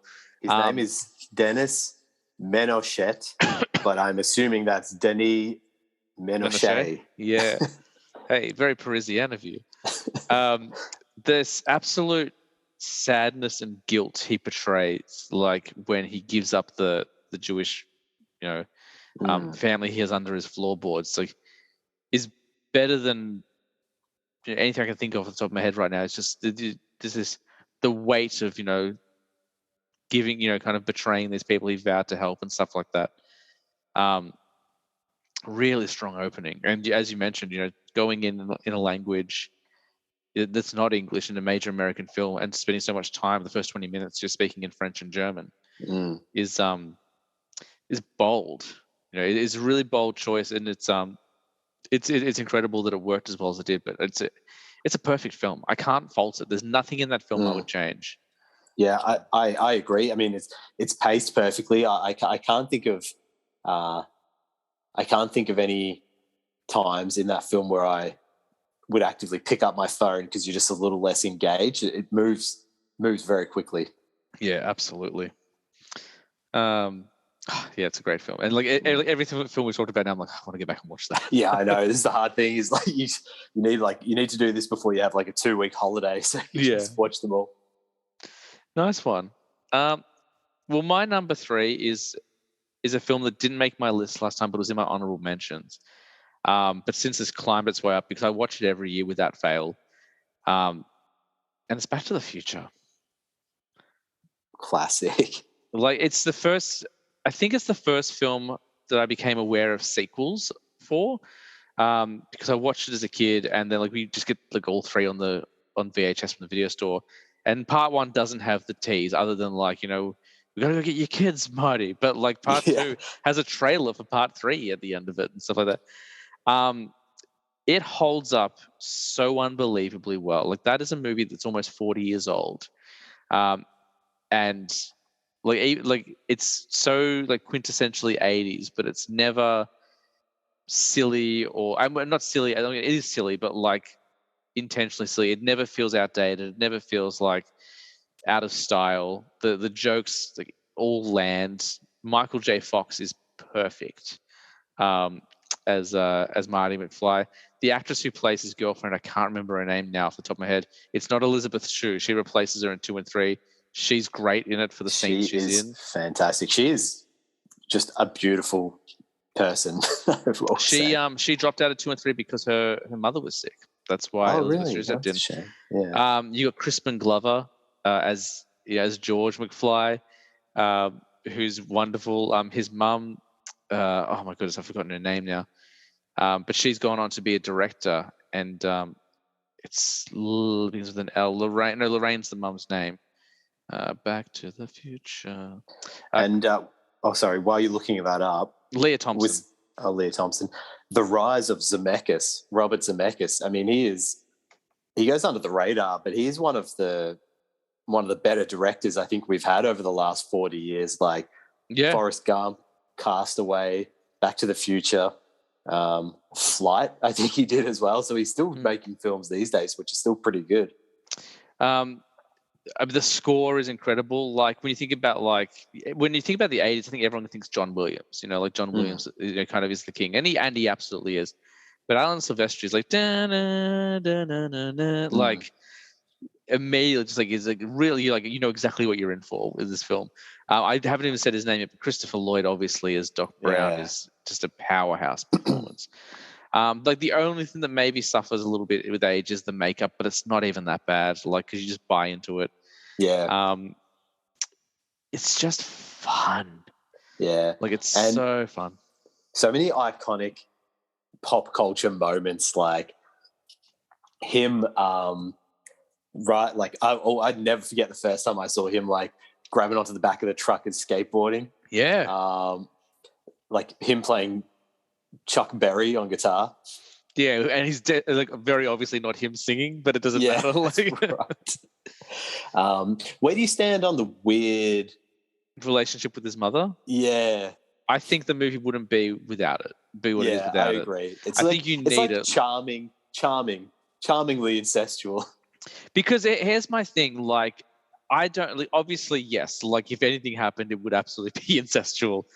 But I think the whole point of it is when we meet Marty McFly, he's kind of in like this household where his parents are kind of losers. Like his mum was obviously, a bit of a prom queen or, when she was in her youth, but then she met George, who was this lovely guy, but he's a bit of a loser, a bit of a sucker. And like since then, their lives haven't quite worked out the way they are. So for him, but he doesn't understand that. He only knows them as his parents. For him to just kind of see like, oh, my mum was a bit of like a firecracker. Like she was like she was fun and she was a teenager once as well. I think it's important. Like it's really important for that relationship because I don't want to go so far as to say Marty doesn't respect his parents, but he definly has a very low opinion of them at the beginning of the film. He doesn't respect his dad. Well, yeah. I mean, how could he? Yeah. Well, he was a window paper. What do you expect? Like, he's climbing trees, looking in girls' windows and stuff. But yes, I think it's a really important thing. I think without that that storyline, I think the film doesn't get to be, deliver kind of like the emotional points as well does. I am less offended by the incest storyline and more offended by Marty's mum getting breast implants in the second part. That really upsets me. Yeah. And who plays? Is it Biff? Biff, yeah. Biff, classic Biff. Hello, McFly. Oh my God, that is so infuriating. Tom Wilson, who gets covered in manure in every movie. even in the Wild Wild West. So for those who And don't know, because I mean, everyone must know. Although that being said, I spoke to someone recently, and they were like, "I haven't seen Back to the Future," and I was like, "What? What are you talking yeah, about?" but to that point though, are we now She was our a age. okay? Well, no excuses. Yeah. Because I was going to say, are we now aging out of like movies where it's almost impossible for you to have not seen them when we were kids? So from E.T. through to something that was made in 2000, those are the movies that we grew up with. So Back to the Future falls into that. But like now, if you're a 20-year-old now, You're watching you know, TikTok. You're not watching movies. no, well, that's right. By the time you were probably 12 to 15, this is a 30-year-old movie. Like when I was 15, Yeah. I wasn't watching movies that were made in the 70s. Well, I remember I had my brother-in-law David on the show a little while ago, and he's a psychology teacher, and he was playing different pieces of music to see how the kids would react and how they would emote. And he played the Jaws theme, and they were like, "What is that?" Oh Like, my God. the two most iconic notes on a piano you can get. Actually makes me sick. Yeah. But basically, Marty McFly is this hip young kid who just wants to be, in the talent show and make out with his girl. He has an inappropriate relationship with a much older man who's a mad scientist, and he witnesses the murder of said scientist after the robbery of plutonium goes wrong, and he's forced to take a DeLorean, which is a very cool car from the 80s, back in time to try and save the Doc Brown's life. And then while he's in there, he kind of meets his parents at high school, and he has to try and resolve their relationship because by going back in time, he almost erases himself from existence. It's pretty complex when you think about it. There's a lot of moving parts in it. Yeah, there certainly is. But I think like it's my go-to. Whenever everyone talks about the 80s, it's the first thing I think of. Like it really defined, and ironically, because it spent so much time in the 1950s. But just the kind of humor, the whole visual design of the movie, the whole smart aleck kind of dialogue. Like Marty McFly is a product of his time. Like he's definitely an 80s kid, stuff like that. Yeah. I think as well, like what a vehicle to shoot Michael J. Fox to stardom. Like is the perfect role and perfect casting. And I believe they had cast someone and started shooting the movie. Eric Stoltz. Yeah, and from what I was reading, it just wasn't. I think maybe he wasn't playing it for laughs, but it just wasn't right. Wasn't working. Yeah, and I think what I will say though, I would have loved to have seen an alternate version where it's a bit darker. Yeah. Oh, like part 2's dark. Like I'm interested to see how you feel about it. I think I've talked about this with other people on the show before. My ranking of the films is 1, 3, 2. I actually love the Wild West one. I know a lot of people don't like it, but for me, in terms of enjoyment and also like how it holds up years later, I think 2 is the weakest. Even though it's fine, I feel like trying to make a movie set in 2015 when you have the 1980s technology, it was never gonna it was never gonna age well. And that's to say it's not an enjoyable film, but I just don't like it as much as 1 and 3. Yeah, I mean, 1 is the film I've watched countless times. 3 I've barely watched, so I couldn't even have an opinion on that. So I'd probably go 1, 2, 3, but that's purely from lack of exposure to 3. I lose a bit of momentum after 2, I must say. 3 is great. Like 3 is highly underrated. Like, and I'm in the minority. I know whenever I talk about people, are like, no, like 3, the Wild West, you're crazy. 3 is absolutely worth its weight. Definitely worth watching. But 1 is a perfect film as well. Like I'm never bored. Never like without fail. If I get too close to the end of the year and I haven't watched Back to the Future, I say to Tim like, "Hey, we haven't watched Back to the Future. We can get this one on. Like, let's chuck it on now." It's snappy as well. I'm just looking it up now. I can't think of how long it is, but 1 hour 56. It feels quick, that movie. Yeah. It never lags. There's this great jokes like when he first goes back in time, he's staying at his mum's house. Like there's a show on TV. He's like, I've seen this one before. And like, what do you mean before? This is new. It's television or whatever. And like, just has like 2 TVs in his house. And they're like, oh, he's making fun of you. No one could ever afford 2 TVs. Yeah. And he sees like his crazy. Oh, he sees like his Uncle Joey or whatever. and he's in a cot. And he's like, "You better get used to those bars, kid," because he's like a criminal. Yeah. It's I also get a really cheap laugh out of the Calvin Klein joke. Yeah. Or there's also the Darth Vader joke where he puts on like the hazmat suit and goes to George's room to convince him to like hang out with Marty. Yeah, it's great. It's just so much fun. And something I learned recently is that Tom Holland's portrayal of Peter Parker is inspired by Michael J. Fox's Marty McFly. And when I read that, I was like, oh my God, it absolutely is. I don't know how I didn't see that before. Yeah. Like just his mannerisms and stuff, and kind of like he's confident but uncertain, and same like that kind of weird like movements. I'm like, yeah, that absolutely is Marty McFly. Yeah.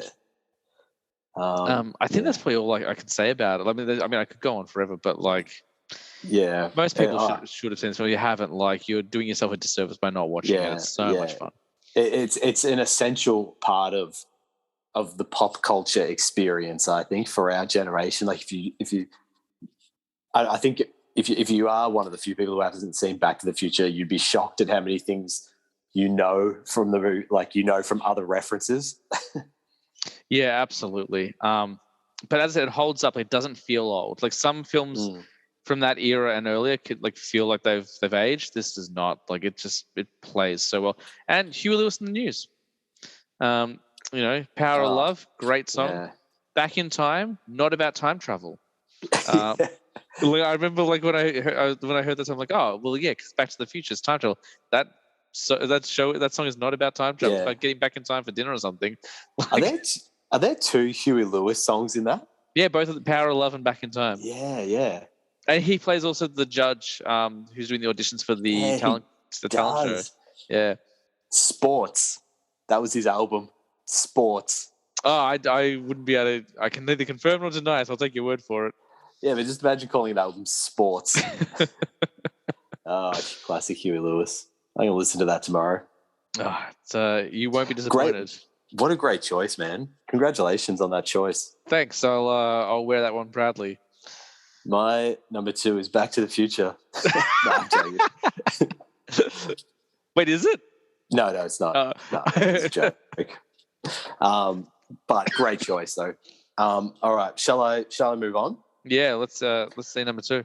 My number 2 will shock and surprise you. It's extremely modern. I mean, for something to be in my top 5 from a release that's within, like, I think 3 years is probably surprising. But again, it fits into that category I just mentioned before, where I believe this is the culmination of Project Denis Villeneuve. I think I know what it is. It's Blade Runner 2049. Nice one. I could see the sort of like the twinkle in your eye just sort of go out a little bit, because we were talking about Denis on the weekend when we were catching up, and I know you mentioned that you didn't love this one as much, which is totally fine. But for me, this is almost the perfect film. It's, I mean, you know me, I'm a massive like sci-fi fan, and actually surprisingly, I'm only a mild fan of the first one. I mean, it's a film I only watch once every 5 years or something like that. It's definitely not a massive rewatch for me, the original Blade Runner, but this is everything I love about cinema contained in one picture. So the way he tones this movie, it's all in hues of like blue, orange when they're in Vegas, and that industrial soundtrack that literally just sounds like someone's going with like a chainsaw in the background is everything I love about cinema to give you like a vibe, I guess. But yeah, loosely follows Ryan Gosling, who plays I forget what they call their version of an android. Yeah, replicant. Thank you, James. Tasked with cleaning up the old series replicants who are still out there. And he reports to Robin Wright, who is one of my all-time favorite actresses. I love her so much. I'm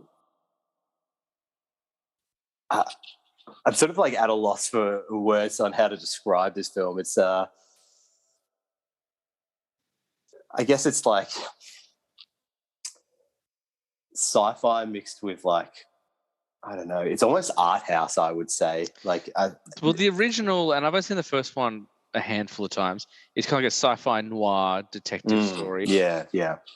And this is kind of because I've seen it. We saw it together, and there's no. It's one of those films that definitely I owe a second viewing because the first time I watched it, I kind of felt it was a bit bloated, a bit long, but also the guy's a master filmmaker. Like, and to I think it's a bit of a cheap shot to say, oh, it's too long. Do you know what I mean? Like, especially when I watched the 4-hour cut of Justice League.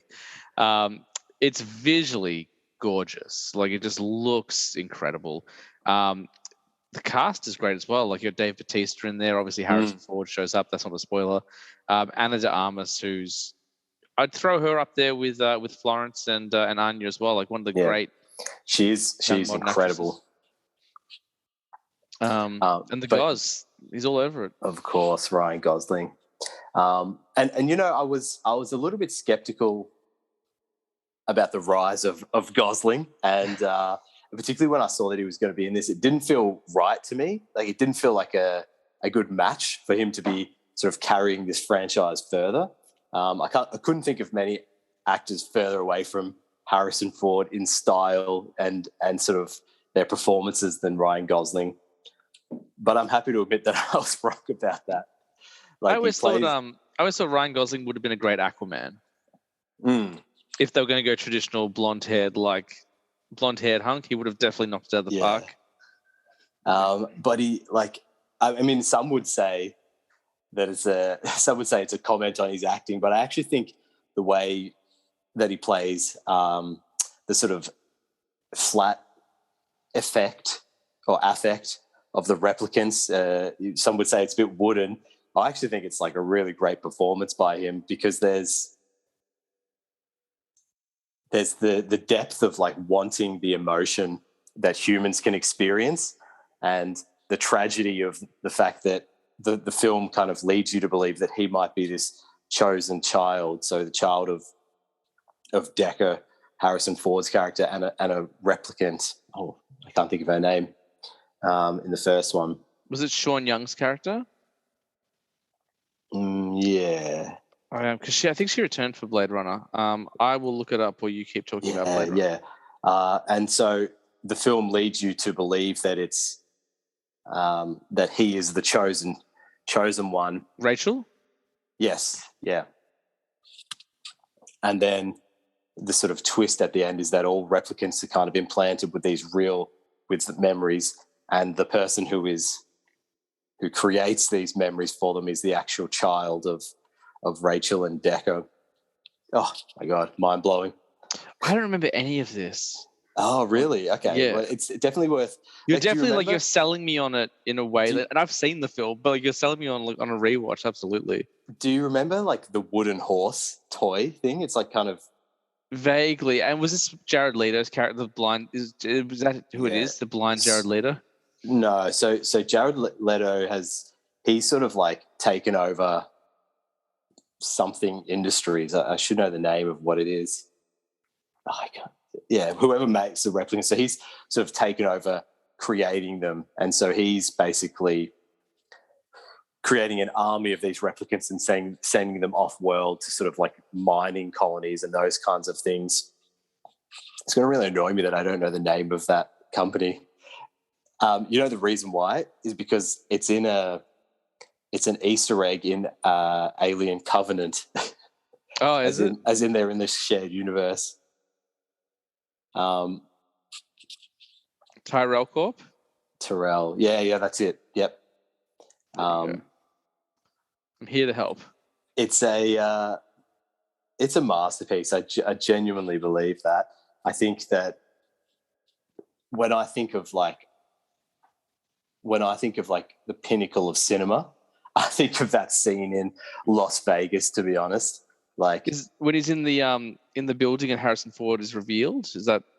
Nah. So yes, exactly right. So it's the like coloring a whole scene in like bright orange tones, and then going into that casino and them fighting while a hologram of Elvis cuts in and out is just about as good as cinema gets, in my opinion. So. Absolute cracking masterpiece. Definitely recommend. I only remember bits and pieces of it. I remember the first time we went to go see it. 'Cause we actually had to try it twice. The first time we went to go see it, someone hacked my bank account and stole all my money, so I couldn't afford to go to the movies. So we had to reschedule.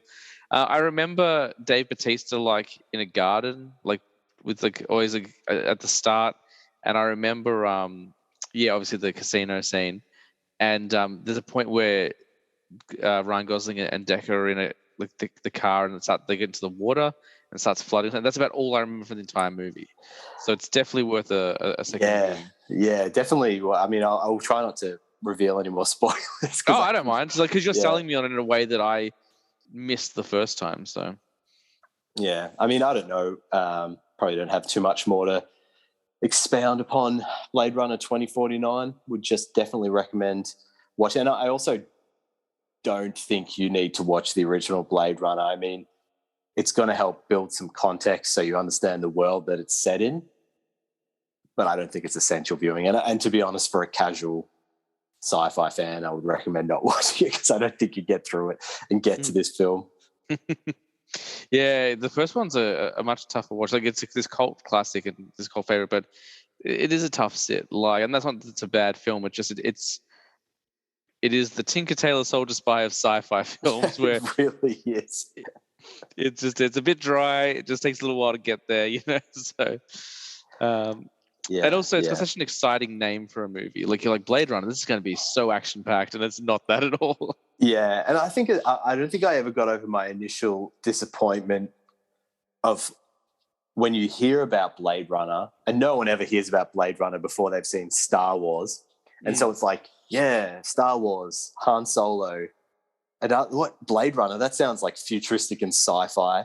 So I sort of went in expecting something along the lines of Star Wars, and it is slow-paced. It's a noir kind of detective film, just set in a kind of futuristic society. Yeah, it's a slog. It's good, but the second one is much superior, I think. And I don't know if that's a hot take. I honestly don't. I don't know if people would be like, that's sacrilege.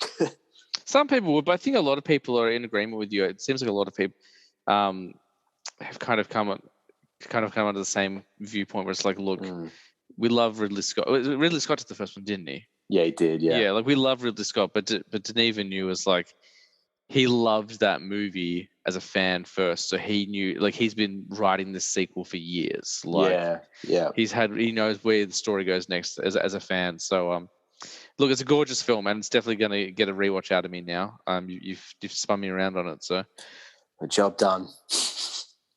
Nice one. I suppose you want to know who number 2 works for? Oh, how did I leave that out? Oh my God. I thought about it after I asked you for numbers. I was like, damn it, I need to bring that one up. I got another comedy on my list. This is one of my this is one of my favorite films of all time. Obviously, it's my top 5 favorite films. It's one that I watch every year without fail as well. I'm a huge Edgar Wright fan. I think Edgar Wright changed the landscape of modern film. Like, I think Shaun of the Dead really gave some.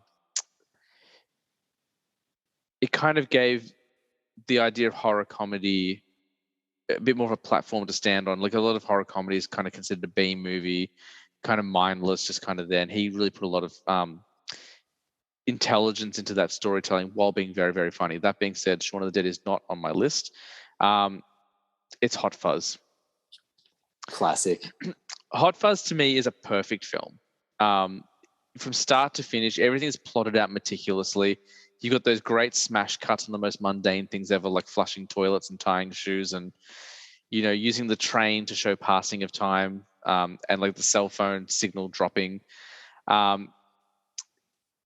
It's so insanely well written. I've got to imagine he's like a maniac. Like, everything is plotted to the last detail. Like, he sets things up so he can knock them down 45 minutes later. For those who don't know, it's the story of Sergeant Nicholas Angel, played by Simon Pegg, who is like the best policeman in London. He's so good that the force have to get rid of him because he's too good. He's making everyone else look bad. And I know you shouldn't say the word force because it sounds like it's a stronger word than they want to use. That's a joke from the movie. So he's relocated to is it Somerset? I can't remember what the town's called now. I'll find this out for you. The town in real life is called Wells, and I've been there. But I can't remember I feel ridiculous. Sandford. It's called Sandford. Yeah. He gets relocated to Sandford, which is the quietest, little county in all of England, and it's won like the most beautiful village of the year 5 times in a row, or whatever. But then people start dying by accident over and over and over again, and he's like, "There's no way this many people can die by accident without there being something more to it," and kind of goes on this crazy rampage trying to solve the the murders and that sort of thing. Obviously, Nick Frost plays his partner. It's my favorite Nick Frost performance out of anything he's done. Like, I think he's great in everything. And a close second would be World's End, because it's just weird seeing Nick Frost play like a straight man, playing the straight man. But him as Danny is perfect. Like, just so funny and charming and lovely and heartbreaking all rolled into one. You've got Jim Broadbent as the head of the police force. Academy Award winner Olivia Colman as Doris. You have Paddy Considine. That's what I was thinking, Paddy Considine, and also old mate. There's the 2 Andys. He's one of them. I can't remember the other guy's name. Give me a second while I look it up. I'm trying to think who else is. Bill Bailey plays twins. You've got Bill Nye. You got Martin Freeman. Steve Coogan, I want to say, is in it. Yes. They're only little cameos. Kate Blanchett plays Simon Pegg's wife in a scene. Timothy Dalton as cousin Sissy, who has probably one of the most painful endings of a film I've ever seen. I don't know if I would spoil it, but ouch. I can't find the guy's name. I'm going to find him. But of course, continues the ongoing joke of Simon Pegg running and failing to climb over fences.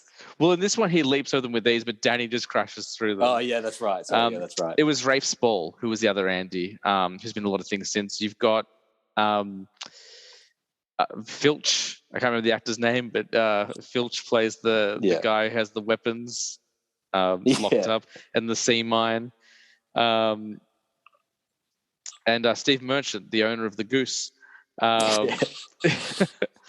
It's just a genius movie. Like, it's literally hilarious. I never watch it and don't laugh. I know the jokes back to front, and I always laugh. You got Danny, who's obsessed with American cop films and thinks that being a policeman is going to be anything like that. And then, of course, spoilers: the third act is in exactly an American cop film. Like, they just blow it out of proportion. I don't know what else I can say. Like, and so what's the major plot device in the film? So the local council of residents, they go around and sort of like just kill any riffraff that makes the town less desirable to live in. Yeah, because they want to win Village of the Year. Like it is the best village. They say, so they're killing people for the greater good. So like, if there's the moving statues, people dress up like as gold statues and move slightly, graffiti. They let all the kids drink underage in the pub because they'd rather them be drunk in a pub than out on the streets causing mischief. When's your birthday? Yeah, what did he say? Yeah, what year? Every year. Every year. It's like July the 5th. What year? Every year. Yeah. That is so genius. Oh, and the Hound, of course, is in it. Yes. As Lurch. Yeah. Grr. Yeah, Yarp. I'm gushing over it, and I love it so much. I'm finding it hard to articulate what's so great about it. Is it the greatest comedy ever? It might just be. It's definitely the best written comedy. I think nothing is written as well, because Edgar Wright spent so much. I mean, I don't know how much I spent on the script, but it just feels like everything is planned to a T. Like almost from a mathematical point of view. Like, he's like, I'm going to come up with the algorithm for the perfect comedy. I don't think anything will ever come close to the impact that like Anchorman had on me for like a 12-month period, but that's proven to be. I haven't watched that doesn't hold up. I think Anchorman now you probably couldn't watch that and find it funny, whereas this, 10 or 15 years on, it's still fresh, it's still funny. And not only that, it's a great mystery. Like it's a really it's a comedy, but it's absolutely a cop film. Like there's a real mystery in there. You're trying to figure out who's behind the murders. It's gruesomely violent. Like when Tim Messenger gets his head caved in under the church, I still wince. Yeah. You mentioned Timothy Dalton getting, wanting some ice cream at the end of the film. Yeah. He trips over on the model village and gets a spike through his chin. Yeah. That getting Timothy Dalton in for that is inspired casting. Like he just plays such a weirdo. Yeah. Like the owner of like a supermarket. Yeah, the local supermarché. What a choice, man. Yeah. Classic. And one of 3 in the Cornetto trilogy, which I would say the third, World's End, is underrated but still stands up. But like that is an amazing trilogy of films. Yeah, I agree. I think World's End is hugely underrated because you open so strongly with Shaun of the Dead and then Hot Fuzz, but it's really good. Like it's probably the one that makes me the most emotional. There's some really interesting choices, like seeing Simon Pegg be entirely unlikable, which I've never seen in a movie before or since. And yeah, as we said, having Nick Frost play the straight man, but Hot Fuzz for me, just if it's like, I don't watch free to air TV much anymore, but if it's on, like that's it, like that's my night. I'm like, all right, watch Hot Fuzz. Like, it's great. It is a perfect movie. And did you see Edgar Wright's newest film? Last Night in Soho? Yes, yeah. I loved it. I don't think Edgar Wright has a bad film in him. Everything he makes, I really, really enjoy. And that felt like a really wonderful love letter to old horror films from the 70s, like Suspiria and stuff like that. But yeah, I really enjoyed it. But again, nothing touches Hot Fuzz. Yeah. Mate, what a choice. What a choice. I guess that comes down to numero uno. Now, I mean, as we said, obviously these aren't necessarily our favorite films, but we're just doing them. Yeah, exactly. Rider on this, though, even though it's in at the number 1 spot, it's pretty interchangeable with a lot of mine. Yeah. But it's Interstellar. It's a damn good film. Interstellar, directed by Christopher Nolan, starring Matthew McConaughey. What a cast. I'll look up the cast while I'm talking because it's going to bat deep.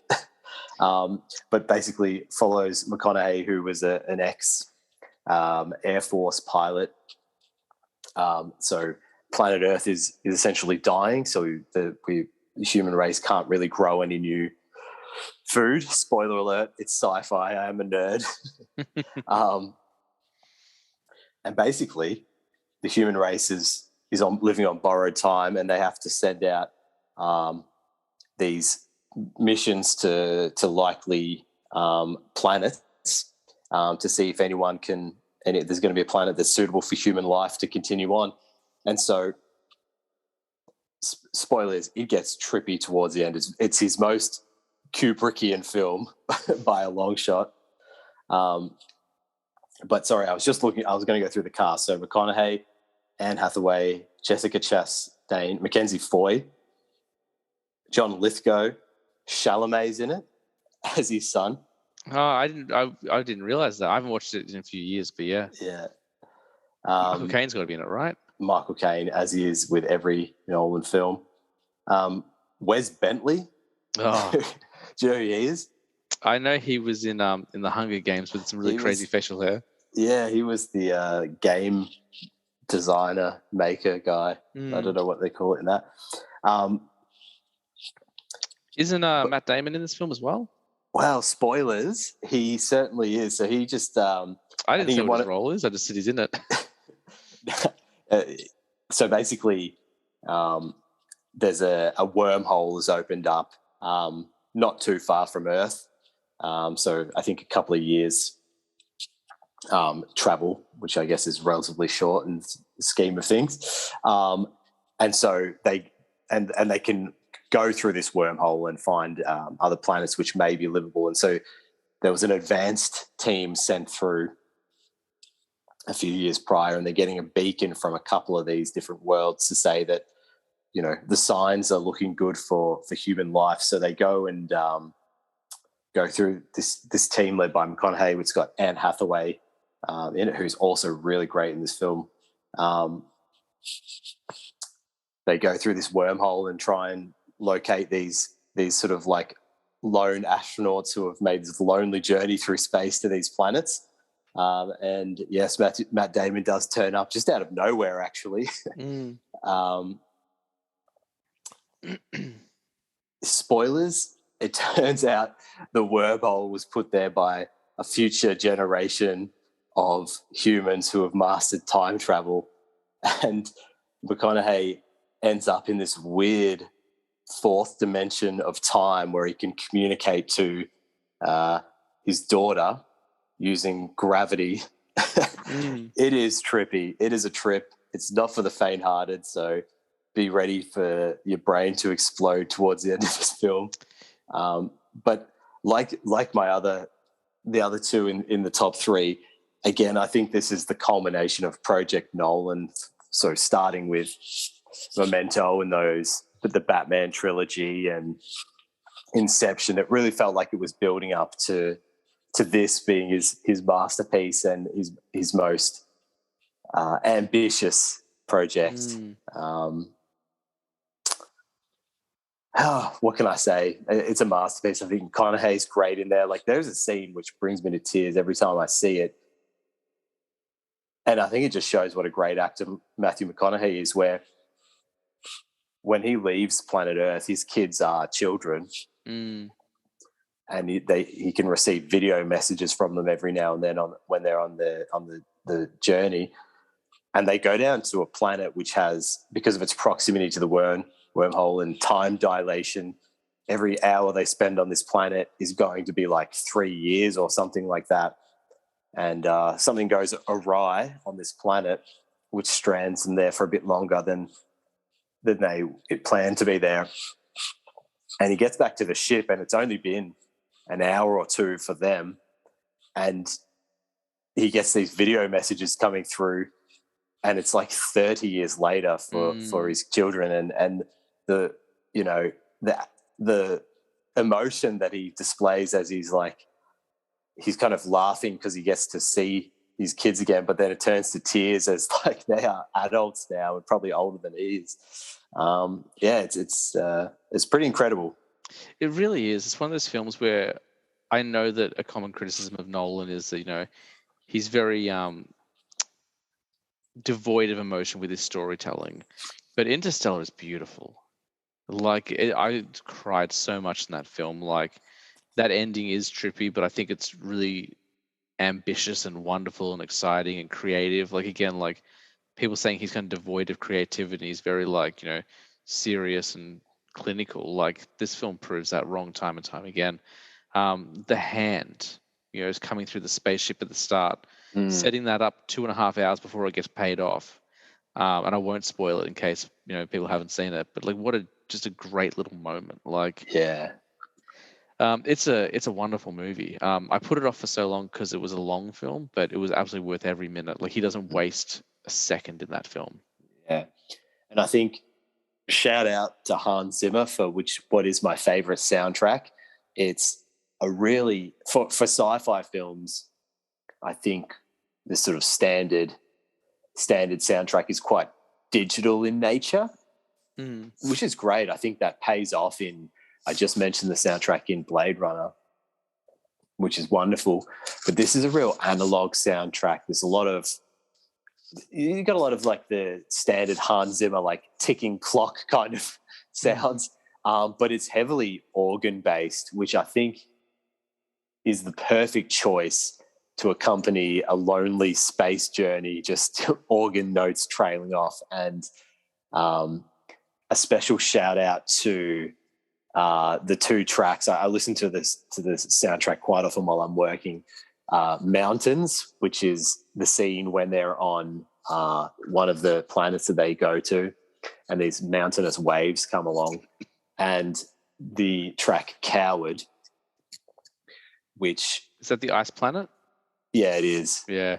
And they're basically trying to escape a planet quickly, and they have to basically attach their spaceship to an airlock on the space station, which is spinning really quickly because it's lost its gravity, whatever the technology is, and basically Matthew McConaughey has to has to dock their space shuttle. And even as I say these words, I think that people would think I'm the biggest nerd of all time. But he has to dock the space shuttle while kind of spinning it round. And the score while he's doing that is nothing short of breathtaking. So listen to it as loud as you can, please, if you're going to rewatch this film.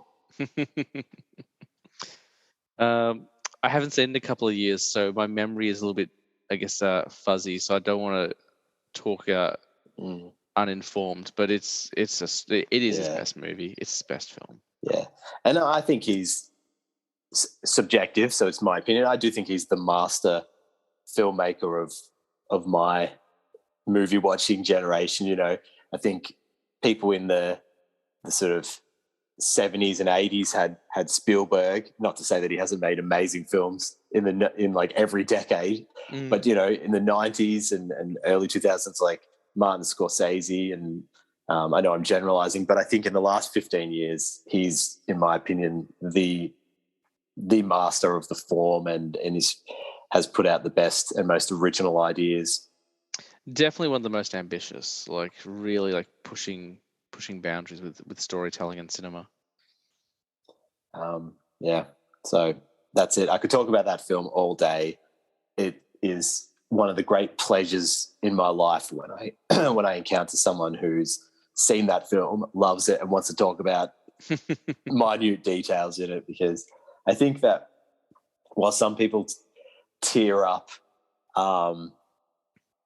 in romantic films or sad films and those kind of things, like I get as much of a thrill and an emotional thrill from moments like him docking a spaceship onto a space station while having to rotate it while Hans Zimmer's organ is playing in the background.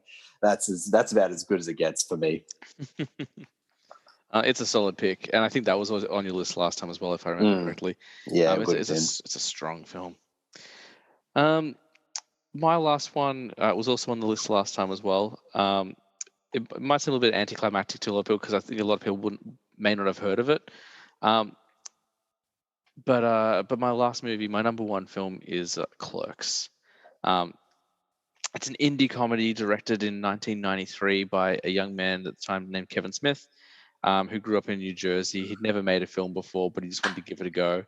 And so he shot a day in the life of a convenience store clerk and his buddy, and kind of the weird customers they encountered throughout the way. It's shot entirely in black and white.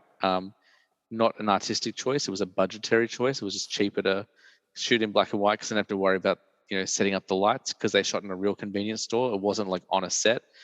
And it follows these two guys, Dante, who's kind of going nowhere in life. He keeps dropping out of school and decides like he's happy to settle for working in a convenience store while his girlfriend is studying, to do something with her life, basically.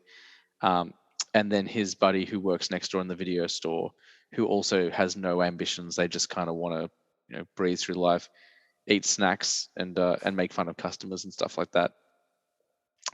The reason the flick, I think, stays in my top 5 for so long is it came to me at a really interesting point in my life where I was starting to become very interested in film and wanted to make movies.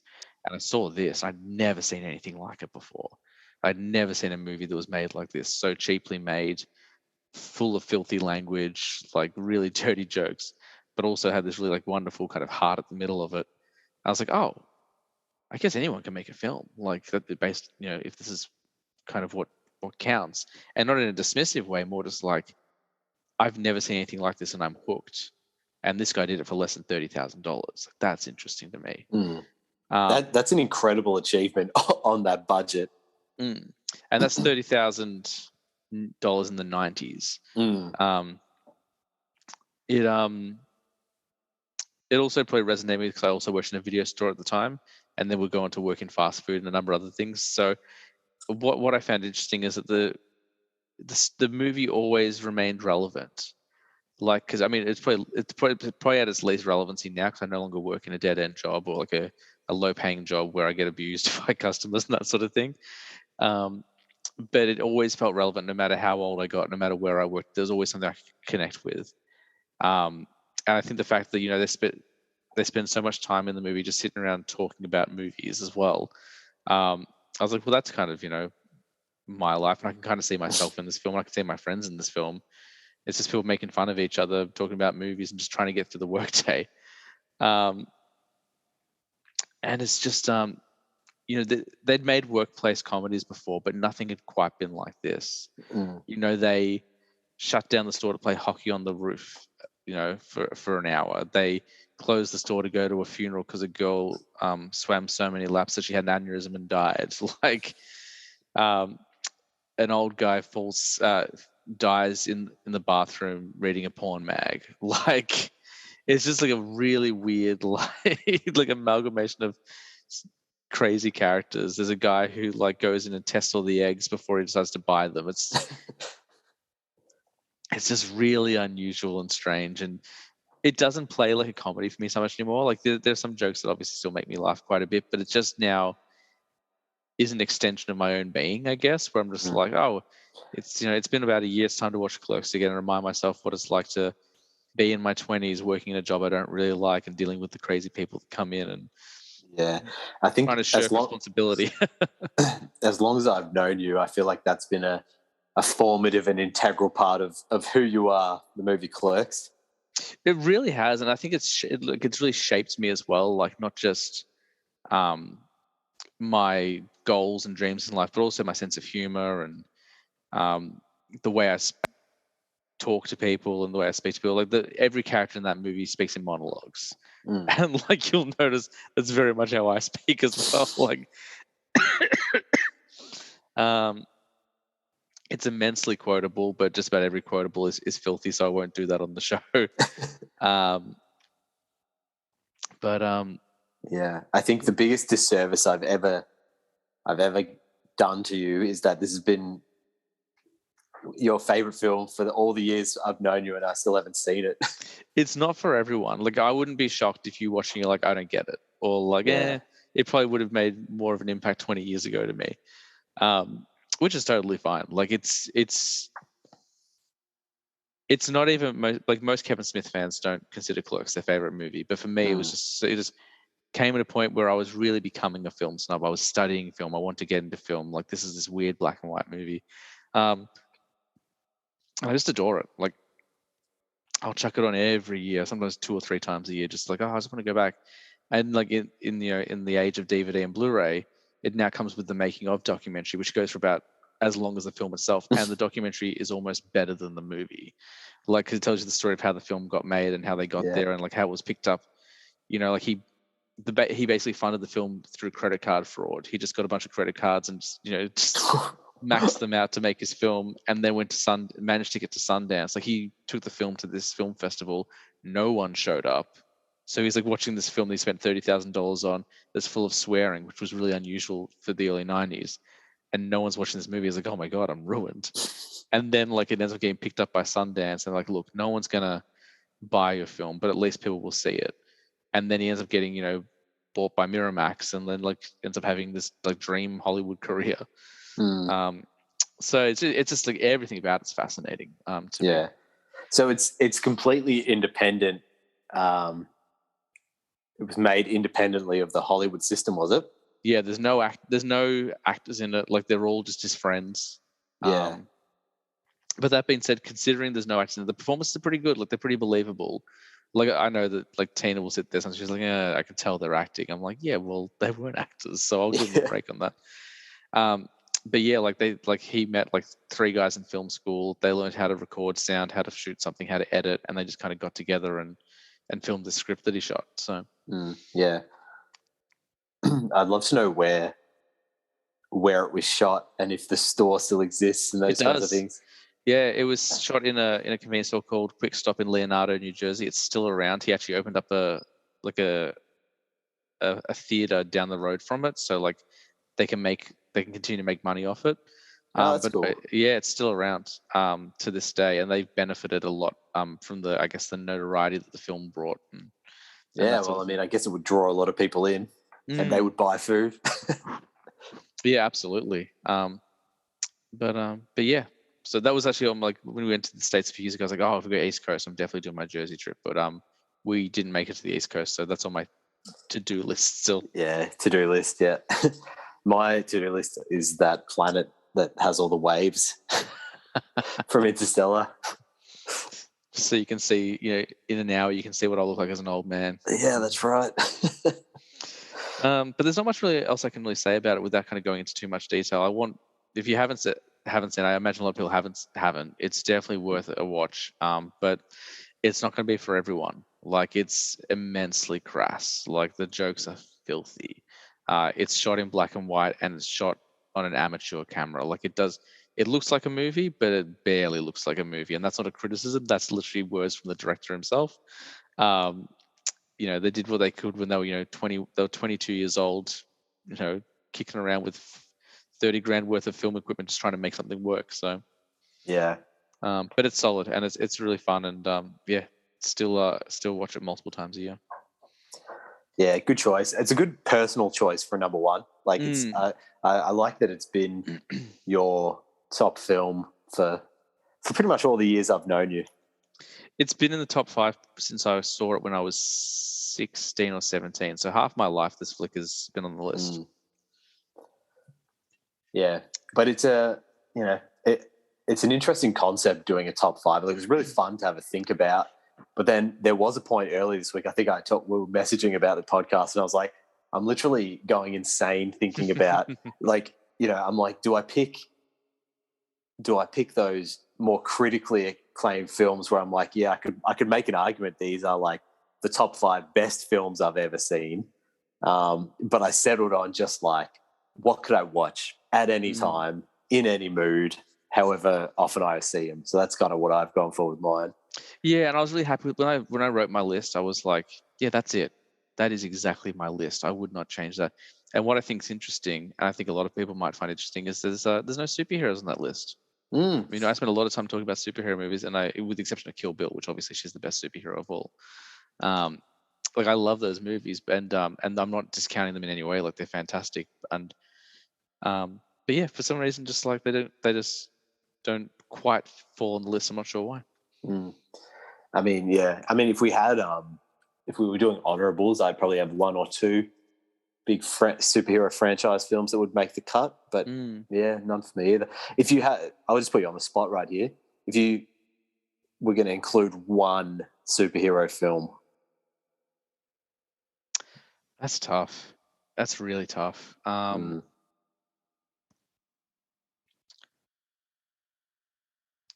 Yeah, I really don't know. It is tough. I mean, there's so many of them. I think just for food for thought, I would probably go Batman versus Superman, Dawn of Justice Ultimate Edition. Yeah, that popped to my mind. I would also consider Spider-Man 2, the Tobey Maguire one. I really like that. I really like Endgame, Endgame, like in terms of just like a satisfying story. I'd maybe put either Spider-Man Homecoming or No Way Home up there. I think they're both excellent. Batman